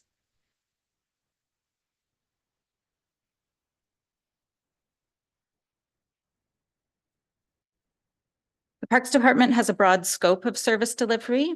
The three main aspects of the department are park and trail maintenance, which includes many public works functions also, like garbage collection from our public bins, snow removal, seasonal adornment, and boulevard maintenance. There's a parks lead hand and 2 full-time parks workers. Service levels are largely reactionary to calls for service relating to things like graffiti, as well as basic public safety duties such as playground inspections. The environmental services component handles development referrals, park planning, park use permits, and other stewardship initiatives. There's 1 coordinator position dedicated to these tasks. And our facilities maintenance component includes maintenance of municipal buildings, park asset repairs, overseeing contractors, and undertaking new construction. With 1 staff person in this role, it's challenging to accomplish projects in-house and is further challenged when attention is diverted to address calls for service. Full-time staff are responsible for the range of duties presented on the slide, but it's important to note that the Parks Department service levels in Sooke have not expanded into a destination-oriented type service level, which would include more decorative landscaping, greater emphasis on aesthetics, and increasing tourism appeal in our town core. With the currently available resources, our service level could be described as more basic or standard, with an emphasis on safety inspections and core duties such as grass mowing, garbage collection, and even with our 5 auxiliary seasonal staff who really just contribute to that basic service level of mowing, watering, and weeding.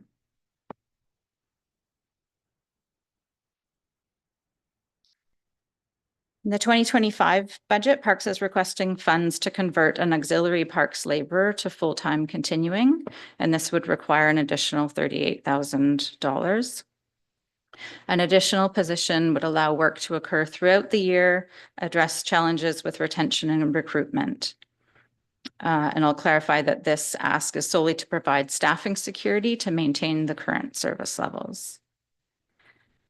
Other pressures on the park's operating budget include inflation, aging of infrastructure and the need for contingency when things break, ongoing vandalism and dumping, which is problematic, and also, as I referred to earlier, our increased land base and the related assets.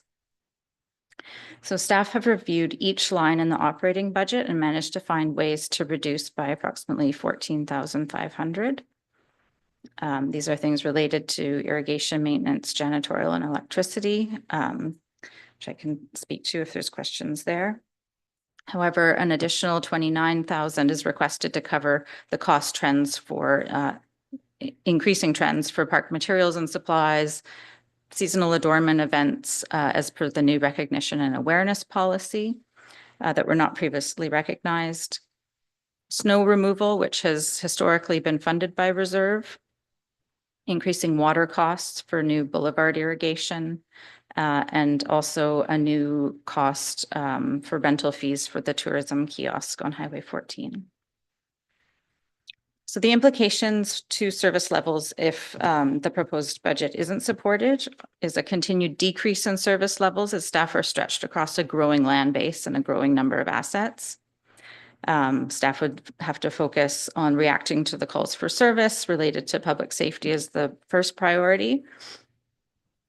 Reducing a frequency of routine maintenance, such as letting grass grow longer in certain places. Perhaps reducing our utility costs by turning off boulevard water. Not focusing on ornamental areas and other similar measures.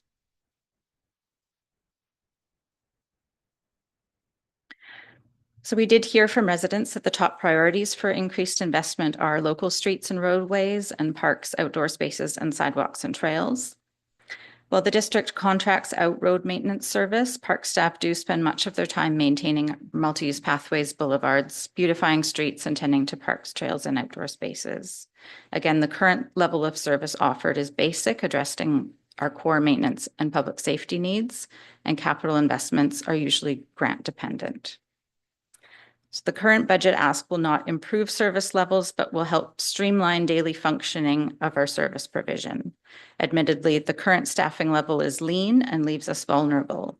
For example, if a team member is ill or we experience a weather event, response to calls for service will see delays. This is a part of the trade-off in the budget before you, as staff are conscious of the financial pressures facing the residents today. With each boulevard that comes online and manicured park spaces acquired, there's typically at minimum grass to be watered, lawns to be cut, garbage to be picked up. However, we are reviewing all aspects of our operations to ensure we're optimizing use of the resources and doing everything we can to maintain existing service levels while managing the associated tax implications. Finally, I'll highlight that the Parks Department's work touches on all the strategic priority areas, and these goals cannot be realized without investment in growing the department and increasing service levels. A more comprehensive staffing plan relative to service levels can be developed in the year ahead, but what we've got before you is the proposal for this budget cycle. Available for any questions. Hey, thank you for your presentation and for being with us as we work our way through this. Questions from council members? It's pretty straightforward. We're all enjoying and can you see the work that you're doing. Councillor Bateman. I feel I should ask at least one question. And in these areas you've cut, I see you've cut 10,000 from janitorial. What does that entail?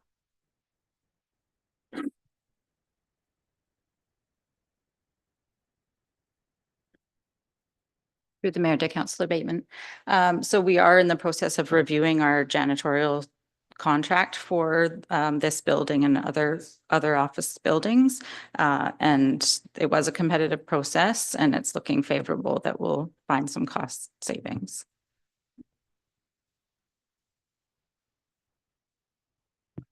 Okay, back to Mr. Curry.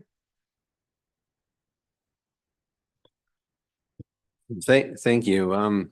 Thank you for your time tonight. It's been a long night on a day that's been the daylight savings time. Just to conclude our presentation here, I understand that we provided a substantial amount of information for council to digest today.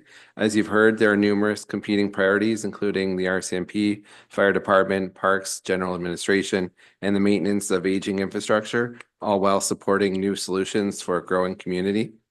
The next steps as we move the budget forward include, we're hopeful for a first and second reading on the financial plan bylaw at the next regular council meeting on March 24th, and then followed by a community budget open house to inform the 2025 priorities and allow for input by the community. Our anticipated date for that is April 2nd, and budget adoption for April 7th. Again, we are down to the dollars and cents, and we're seeking direction that will allow us to present an updated 5-year financial plan at the next regular council meeting. With that, we're happy to take any outstanding questions to support your decision making. Thank you. Okay, so since the presentation is concluded, I'll be looking for a motion then. That council received the report for information. That's moved by Councillor Bateman and seconded by Councillor St. Pierre. Go ahead, Councillor Bateman. Would you like to speak to that? Well, yeah, that's the downside of making a motion. Yeah, thank you for, this is a very lean and mean budget, frankly. I mean, there is very hard to look at anything less than the recommended amount. I'll have more to say at first and second reading. Councillor St. Pierre? I think that staff has gone to great lengths to actually explain why the budget is looking the way it is and the efforts that have been made to actually reduce it and honestly, the consequences of actually trying to make significant shifts. I think I've maintained from the beginning that I thought it was probably best to move in this particular direction, so I'm happy to second the motion as it stands. I know that it's a bitter pill to swallow for a community that's been used to much lower increases, but at the same time, we know that we need the roads, we know that we need the services, and people do want those services. And when you look at the actual increase in the monthly, there's a huge big bang for your buck in terms of what you get. You cannot normally get a road for $15 a year if you try to do it yourself, but I think district provides good service in getting that done. So hopefully the public will realize it and hopefully staff will be able to communicate that effectively with the public and they'll have a great chance to do it at the open house. So yeah, thanks. Councillor Beddoes, any comment? Yeah, I really did appreciate the amount of work that staff has put into this report from all departments and some explanations of why we're at this number. I'm not just happy with the number, but I do recognize that we were hit with some rather interesting increases this year, which we were not planning for. And if we don't take those into considerations, we could be in bigger trouble down the line. So yeah, I support this motion and be interesting when we put it out and what we get back from the public. But I think it's the days of pushing it down the road and dealing with it 2 years down the road is only going to make matters worse. This town is growing. We need some major changes, both fire, police, infrastructure, and this is the start sort of the new beginning. And my understanding, speaking with the different staff members, is the public, as much as we will get some people very concerned, are aware that we need to move forward. And surprisingly, from my understanding, is the kickback hasn't been that great. So we're here to make decisions, and decisions we will make, and that's our job. So I will support the motion, and I look forward to bringing this financial plan to a vote. Thank you. Okay, thank you. Anything from the councillors that are online? Okay. Yeah. Councillor Pearson. Yep. Can you hear me? Yeah. Sorry. Sorry, I'm not there tonight. It's difficult when you're looking at a 15% increase, and the pressures that are on people and the uncertainty that's been mentioned. You know, we've got tariffs, we've got all these things that are scaring us, possible recession, all these things, and then to think in our own backyard we have to increase our cost by 15%. It's pretty disheartening, I think, to a lot of people. However, it's been well said by my fellow councillors who preceded me, that there's some need that we have to acknowledge. I think that'll be really critical in the communication piece is that, and if I can remember the numbers, I wrote them down somewhere, but 3.55% and 5.3 or something like that, that are been downloaded to us. I mean, obviously the safety from the RCMP is critical to people, but if we break those out, that's almost 8% off that total budget. The ECOM, that's a direct download by the province, you know, and it was nice to have that presentation, but it still doesn't negate the fact that we've got over 3% just being handed to us that we weren't really expecting. Or, in my opinion, they should come up with solutions for that. But it is what it is. So, anyways, comments. I will support the motion as well, and that's it. Okay, Councillor McMath, anything? No. Okay, our corporate officer. If I may, just a gentle reminder to speak to the motion on the floor. Right now, we're only receiving the report for information. Yes, we're aware of that, but that puts us going ahead with the recommendation of the 15%. Just to the earlier question that was asked about the mayors and their position on paying the e-com bill, it is in the package, but what is in here is an ask, and we'll get to it later, but just we have members of the public here that may not want to stick around.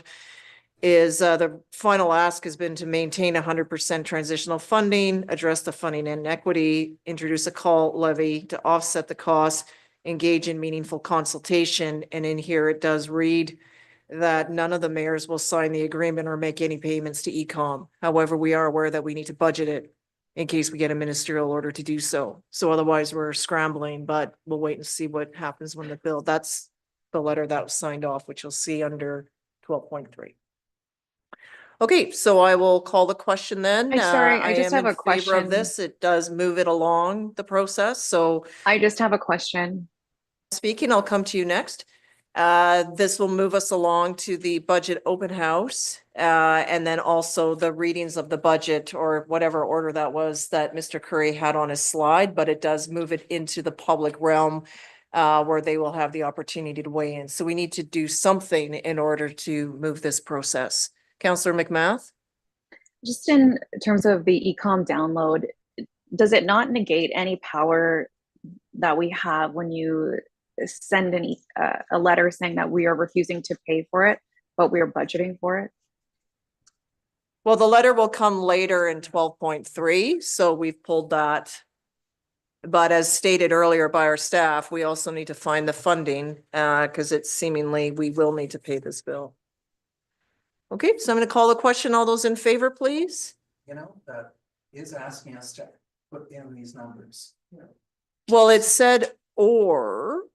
Well, is it the same in the motion? See, that's where I was looking at. It was one or the other is how I read that.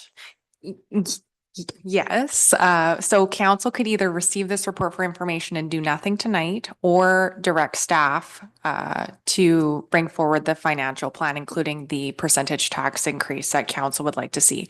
If council Oh, does I not see. do the second motion, this will come back at the upcoming meeting with nothing changed. Okay, that's fine. It's just the way it looked like, okay, if we receive it for information, it moves the staff recommendation No. forward. But that's not the case. Okay, so fine, we'll call the question on this one. So all those in favor, please. That's carried unanimously. Should say and then, because then it's clear that we need to do the second part. So that would be then that Councillor St. Pierre, would you like to read out a motion? In the microphone. Yep, I got it.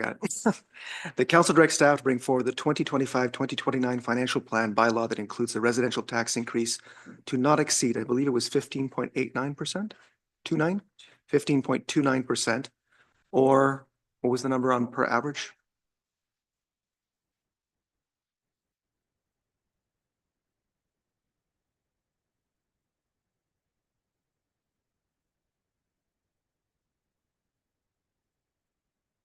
$236.22. Whoa.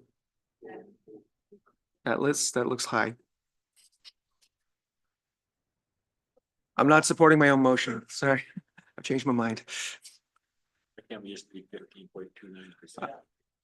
And it's, Percentage of. as Councillor Bateman was saying, 236.22 cents per average, whatever that means, assessed residential property for the 2025 year. Okay, so that's moved by Councillor St. Pierre and seconded by Councillor Beddoes. Councillor St. Pierre, would you like to speak to it? No, I think it's already all been said because we thought we were talking about this motion previously. Yeah, Councillor Beddoes. Yeah, much the same. I'm not happy with that percentage, but we're, our backs to the wall here.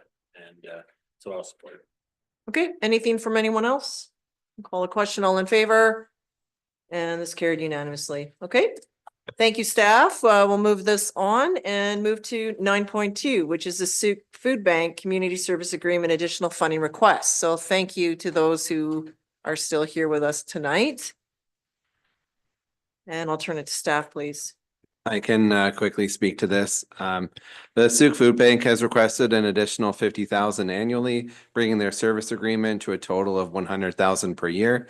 A copy of the information received from the Sooke Food Bank has been included with the report, and Kim Cadell will be available at the meeting to answer any further questions if required. Staff have been recommending that council pause on entering any new service agreements or increasing funding for existing agreements until a council policy to guide the process is established later this year. We have rejected other groups to apply for community grants when requesting funding at this moment. If approved, 100,000 per year would be the largest service agreement for the district. Given the challenging budget year for 2025 and the significant request, especially with the proposed tax increase, careful consideration is needed. Thank you.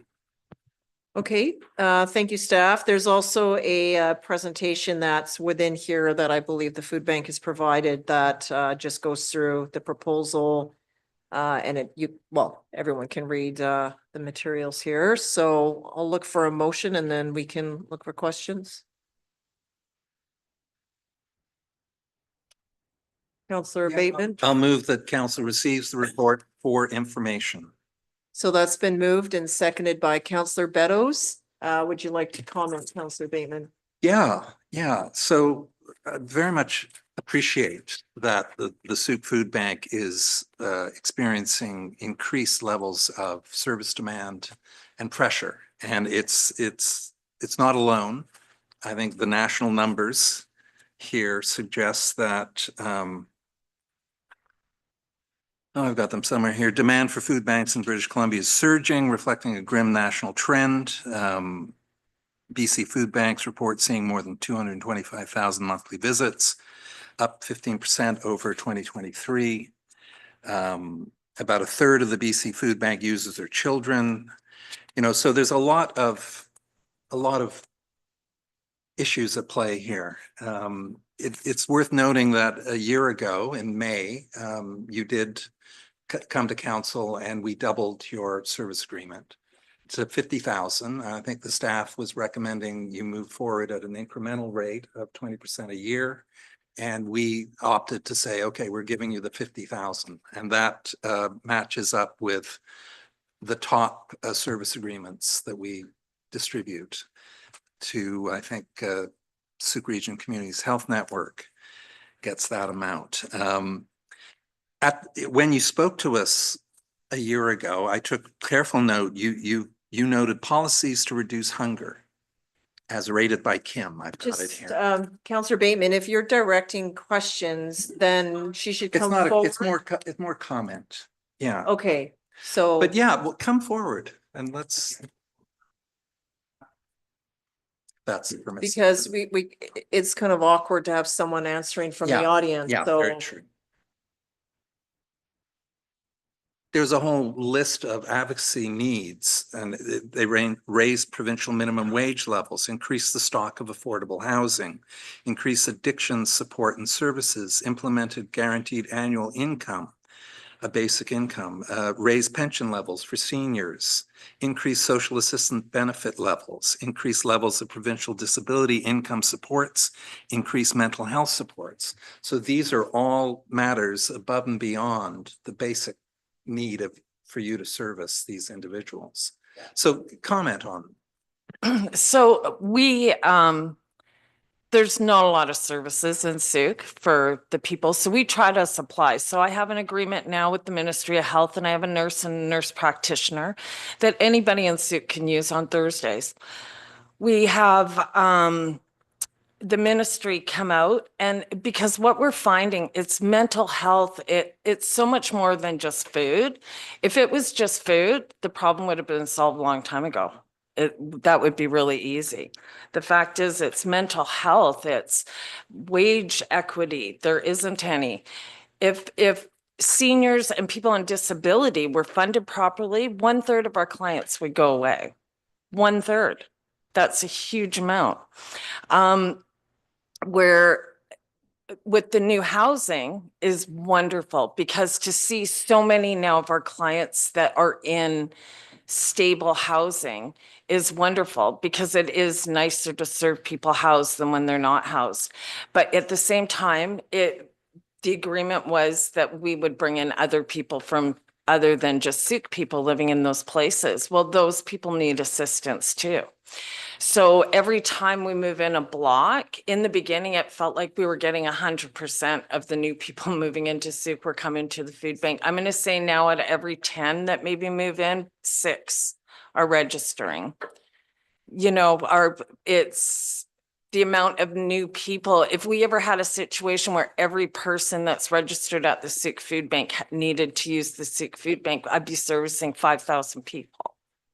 It's, you know, that's crazy numbers.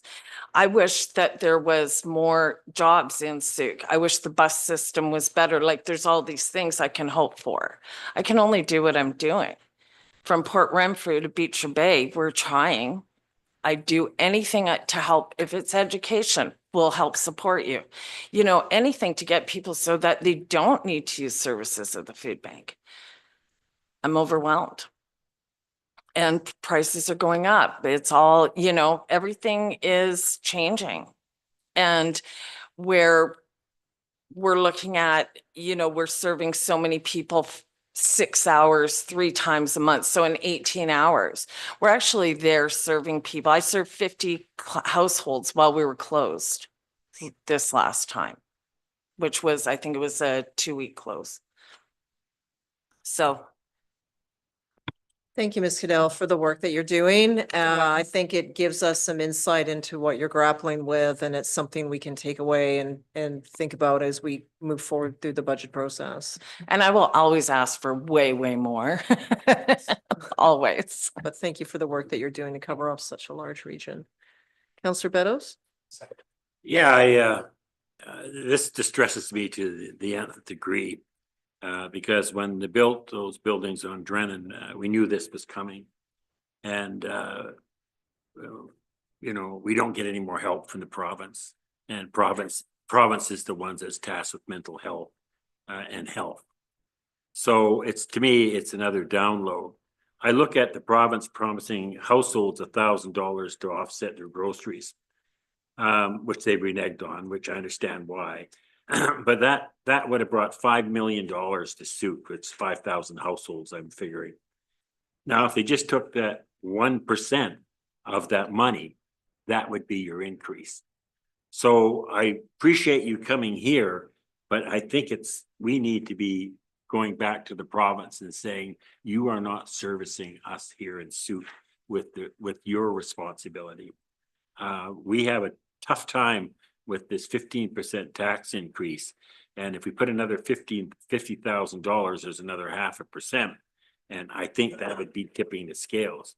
I understand what you're dealing with there, but we have to do a good job at getting the information to the province and saying, just a sec here, if you're building these buildings here, and which we give a tax write-off to on their property taxes, that would have paid for it a couple of times over. So that again is a small annoyance to me, but just an annoyance to me personally.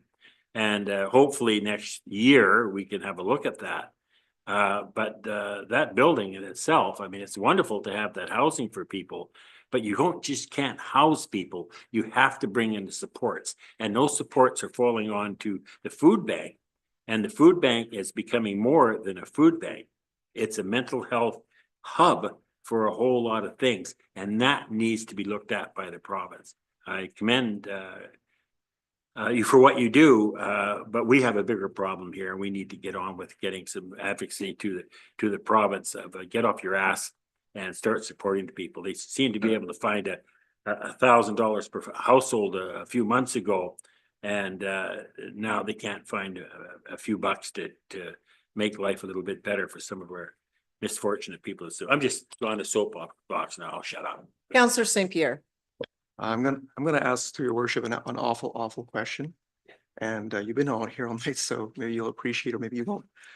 Knowing that an officer costs $252,000, which do you think would be a greater benefit to the community, another officer or $252,000 in social services through the food bank?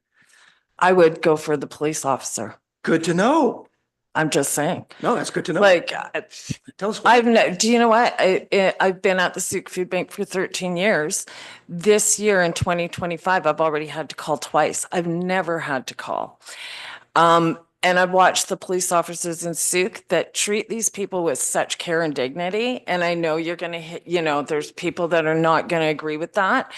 But for what we have to deal with when you're frontline in Sooke means you do everything. It's not as simple as this is my job and I'll just do this one little part.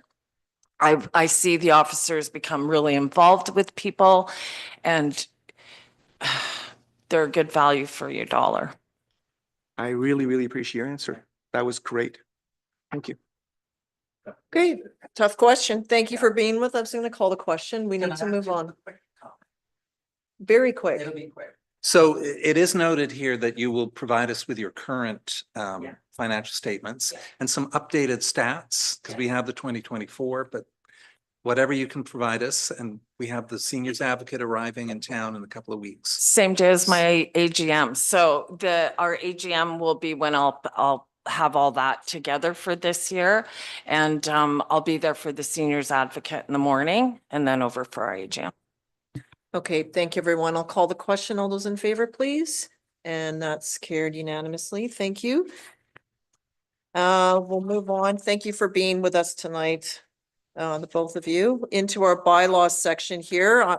10.1 is that council adopt the bylaws cited as revenue anticipation borrowing bylaw 921/2025. That's moved by Councillor St. Pierre, seconded by Bateman. All those in favor, that's carried unanimously. I just sent a new business motion arising. It should have come as part of our budget follow-up when we were discussing the RCMP item. And that is that council directs staff to advise BCRP RCMP Operations Strategy Branch, the District of Sooke's approved detachment strength for 2025-26 fiscal year is 18 RCMP officers, and that the budget approved is 14 RCMP officers. Does that work? Moved by Councillor Bateman, seconded by Councillor Beddoes. Thank you. Yeah, I sent a motion through as well, but you've already caught this one, so that makes sense. Okay, all those in favor, please? You'd like to comment? Okay, well, I just called the question, so. Okay, that's carried unanimously. Thank you. I'm trying to clip us around because we still have an in-camera meeting to get to as well. Correspondence requiring action. 12.1 is a letter from Carolyn Bateman. So this here is to receive for information. Councillor St. Pierre, you pulled this, so we'll receive it for information and then we can discuss it. Moved by Councillor St. Pierre to receive, seconded by Councillor Bateman. Go ahead. Well, I think that with our relationship with the US right now, basically using the propaganda arm for our communication might not be in our best interest optically or in fact. That's all there is to it, really. If this was World War II, they'd be dropping leaflets, but as it is, it's Twitter. There's no reason for actually allowing this. Twitter X. Okay, so there is a motion to receive for information. Is there something else you would like to do? I would like to point out that I know that our staff is actually working on a transition plan to move away from this particular platform, and I trust our staff to do so as expeditiously as possible. This does not mean we need to essentially. Sorry, point of order. Go ahead, Councillor McMath. This is just to receive for info to discuss at the next meeting, correct? No, because this is correspondence that's already come through that cycle. So it's here for discussion tonight. So is he going, Councillor St. Pierre, are you going to make a motion? The motion on the floor right now, and he's speaking to that. Who seconded? Councillor Bateman did. Okay, I didn't hear that. Okay, keep going, Councillor St. Pierre. Honestly, I don't know if I care at this point. Thank you. Okay, I think the point there is that our staff are looking at migrating away, building up a regular subscriber contact and regular email communications, and the intention is to move away from the platform. Okay, I'll call the question or go ahead, sorry. Yeah, thank you. As the seconder, I'll just state, the corporate officer did say that I did not need to recuse myself. I very much support what my dear wife is stating here. And I believe the district has already paused all use of X at this point in time. Okay, thank you for that added bit. All those in favor, please, and that's carried unanimously. The next one is 12.2 J. Wright letter regarding through Phillips Road Connector project. So that here is to receive for information by Councillor St. Pierre, seconded by Councillor Bateman. Go ahead, Councillor St. Pierre. Okay, this was for information, but also because this particular resident was hoping, I think, for, through your worship to staff, a response in terms of how the project was going forward to basically deal with the wildlife corridor. I have no doubts that we have provisions, but I would like to make those public if at all possible. Okay, Mr. Carter's just going to speak a bit to that. Yeah, so to speak to that, the project is designed as a through connector with a 1.8 meter by 1.5 meter high open bottom box culvert. It does not facilitate passage of large wildlife such as bears, cougars, and deer, but it does facilitate passage of small wildlife and amphibians. Basically, as far as we've seen it with the design, typically larger animal crossings, like a massive culvert could be put in there to facilitate passage of wildlife underneath. Most of the wildlife crossing gets done at night when there's minimal traffic. There are not walls on both sides of that connector. Animals will adequately travel over top of the roadway and make it down to the ocean. Yeah, I have nothing further to add on that, but other than that, all environmental precautions and best management practices are taken in the design and will be taken in the implementation of this project. Thank you for that, Mr. Carter. Okay, I'll call the question. All in favor? It's carried unanimously. 12.3, we have two letters here pulled by Councillor Bateman. So a motion to receive. Yeah. And seconded by Councillor St. Pierre. Go ahead, Councillor Bateman.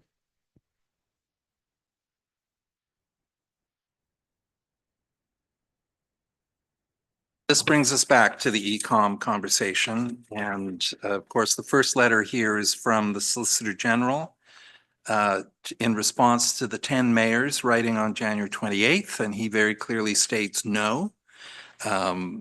He points out that, oh, dear me, it's getting late. He points out that this is a municipal responsibility. We are required to either buy into ECOM or find an alternate solution. He states that the ministry is committed to a independent review and investigation into the governance, financial, and operational effectiveness of ECOM and 911 service. Now, the mayors in the second letter in the package have replied to that response, and they have stated that they've reiterated the 4 key points of the first letter, which the mayor cited earlier. Maintain 100% transitional funding as they've done since 2022, address the funding inequity, as our guest tonight did to some degree, introduce a call action levy to offset 911 dispatch costs, and engage in meaningful consultation with our 10 South Island municipalities. And the closing statement is a very strong statement that we, the 10 municipalities, the 10 mayors who signed this document, will not sign the ECOM agreements or make any payments to ECOM until the above concerns are addressed no later than September 2025, allowing sufficient time for implementation of our 2026 municipal budget cycle. So that is where things stand at the moment. And I'd be happy to pass the mic to Mayor Tate to tell us, reiterate what you said earlier tonight about.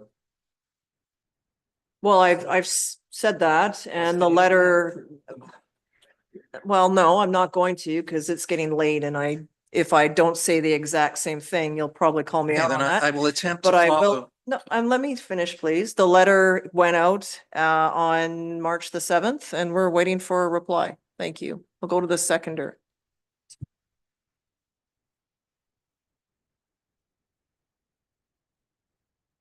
Okay, any further comments? Well, if I can reiterate what you said, yes, we can include this in the budget at this point provisionally, and pending the response from the province, we can act accordingly, provided we hear back. Or receive a bill, in which case it'll come to council, but we have a budget cycle that has to continue to move on. And we also have to be prepared for funding, so. Okay. Okay, I will call the question. All those in favor, please. I have a question. Okay, go ahead. So what is, and I don't know how else to frame this, but what is the purpose of sending the letter if we're already budgeting to pay for the service? This letter went to the premier because we weren't getting anywhere with the Solicitor General. It's been a back and forth, so it's gone to the one else. But at this point, if we're all budgeting to pay for this anyway, what is the purpose of any more advocacy? Well, it's the same as paying for ambulance service that we're paying for, along with everything else through our fire rescue service, because we require the service until we transition. We don't have the ability to implement and create a new 911 hub on our own. Well, one is the previous two you mentioned, those are more predictable increases with projections that we can control to an extent. This is none of those pieces. You're welcome to make a motion. Well, I'm asking you because you're the liaison with the mayor's group. And I don't mean this in any type of way. It's just a genuine question. Like, if we are all budgeting to pay for this, is there any point in having any more discussion with them? Because we basically are saying that we're going to pay for it. Turn to our CAO. Does it not just take away the power? I understand, like, we can't just get smoked with a force bill later, but is there something in between? It just feels like we don't have any leverage. Through your worship to Councillor McMath, from the CAO perspective, because there's the mayor working group on this, there's also the CAO working group on it. And I believe, at least from the staff perspective, the intent of requesting mayors, excuse me, to sign off on this letter was for sure to request the additional transition funding, even though, most of us feel like we technically should budget for this, just for strictly fiscal responsibility purposes and transparency. But also it was as unfortunately you missed the econ presentation earlier, but it's about the governance piece too. We just don't want to let the foot off the gas on, it's more than just getting this funded. It's District of Sooke has no representation on that econ board. So future cost increase, there's no control over that whatsoever. So this is one tiny leverage of, we're not going to pay this bill unless you help us solve this governance issue, because the response we got from ecom was, we're not touching this governance model until the province has done their review. So right. It was kind of multi-pronged. The finance is one piece, but it was also, there's a bigger conversation here, the fairness of, it is just 10 municipalities right now. And they've committed to try and fix the system, and yeah. Okay, I'm going to call the question. All in favor? And that's carried unanimously. Thank you. We're on to the next item. Yes? I have procedural question for staff around motion number 11, the new business. I'm wondering if that was actually carried out in a way that it should have, because I didn't see the motion written. I don't actually know exactly what the motion was. There was no time to consider it, and there was no time to ask any questions. So procedurally, I'll ask our corporate officer to answer. Thank you. The motion was written on the screen before council. It was moved and seconded and carried as a body. Thank you very much. Okay, there's nothing removed from the consent agenda, so it goes to 14, council verbal reports. Go ahead, Councillor St. Pierre. I'd like to mention very briefly, and I'd like to make a more fulsome report later on the Rising Economy event that happened with SIP. I found it to be truly excellent. I think it's good to know that South Island is extremely well positioned in terms of, I believe, becoming the next Silicon Valley in terms of high tech. We're doing extremely well in a number of sectors, including medical, AI, the blue economy, and aviation for that matter. I think it's a great place to live. We're attracting a lot of talent. It's looking very, very positive that way. I found the event itself to be an amazing convening of different people, including funding, basically a whole group of people, all of which are needed to actually get businesses going on a major scale in all sorts of ways. I met several people that could be beneficial to the district. I found it to be an incredible event, but I can provide more details at a later time because honestly, it's 10 to 10. Thank you. Okay, thank you. Anything else? Just note that spring break hits our school age students for the next 2 weeks, starting on the 17th through to the 28th. So it may or may not be or busier in the area here. So, and further for the Sooke River 10K, there was a growing number of participants. So there was over 500 runners that were participating. There were a number that were warming up doing 5K before they did the 10K start. And then I was at both the start and the finish. And it was great just to see all the energy. The RCMP was there to help with traffic management. Apparently last year during the kids race portion, some vehicles went up the Edward Milne Road as the young children were running in the race. So that just sort of stopped that sort of activity from happening. The first runner finished in just about 30 minutes, I believe. And in that time, I went and got a cup of coffee and finished it. So it's just sort of like what happens in half an hour. Someone ran 10K. So it's just great to see. They'll be back next year. This was year 22 that this event has been occurring in our community. So thank you for staff for your awareness on that. We are participating in Communities in Bloom, and also during spring break from our Friendship City in Natori, our students are hosting the students from Japan this year. So they will be visiting Municipal Hall during spring break. Okay, so item 15 is a motion to close. So that is that council close the meeting to the public pursuant to the following subsection of the community charter, the time being 9:53. 91C, labor relations or other employee relations. E, acquisition, disposition, expropriation of land or improvements. If council considers that disclosure could reasonably expect to harm the interest of the municipality. I, the receipt of advice that is subject to solicitor-client privilege, including communications necessary for that purpose. M, a matter that under another enactment is such that the public may be excluded from the meeting. So that'll be a motion to close by Councillor St. Pierre, seconded by Bateman. All those in favor? That's carried unanimously. So we will recess for about, say, 10 minutes. So that's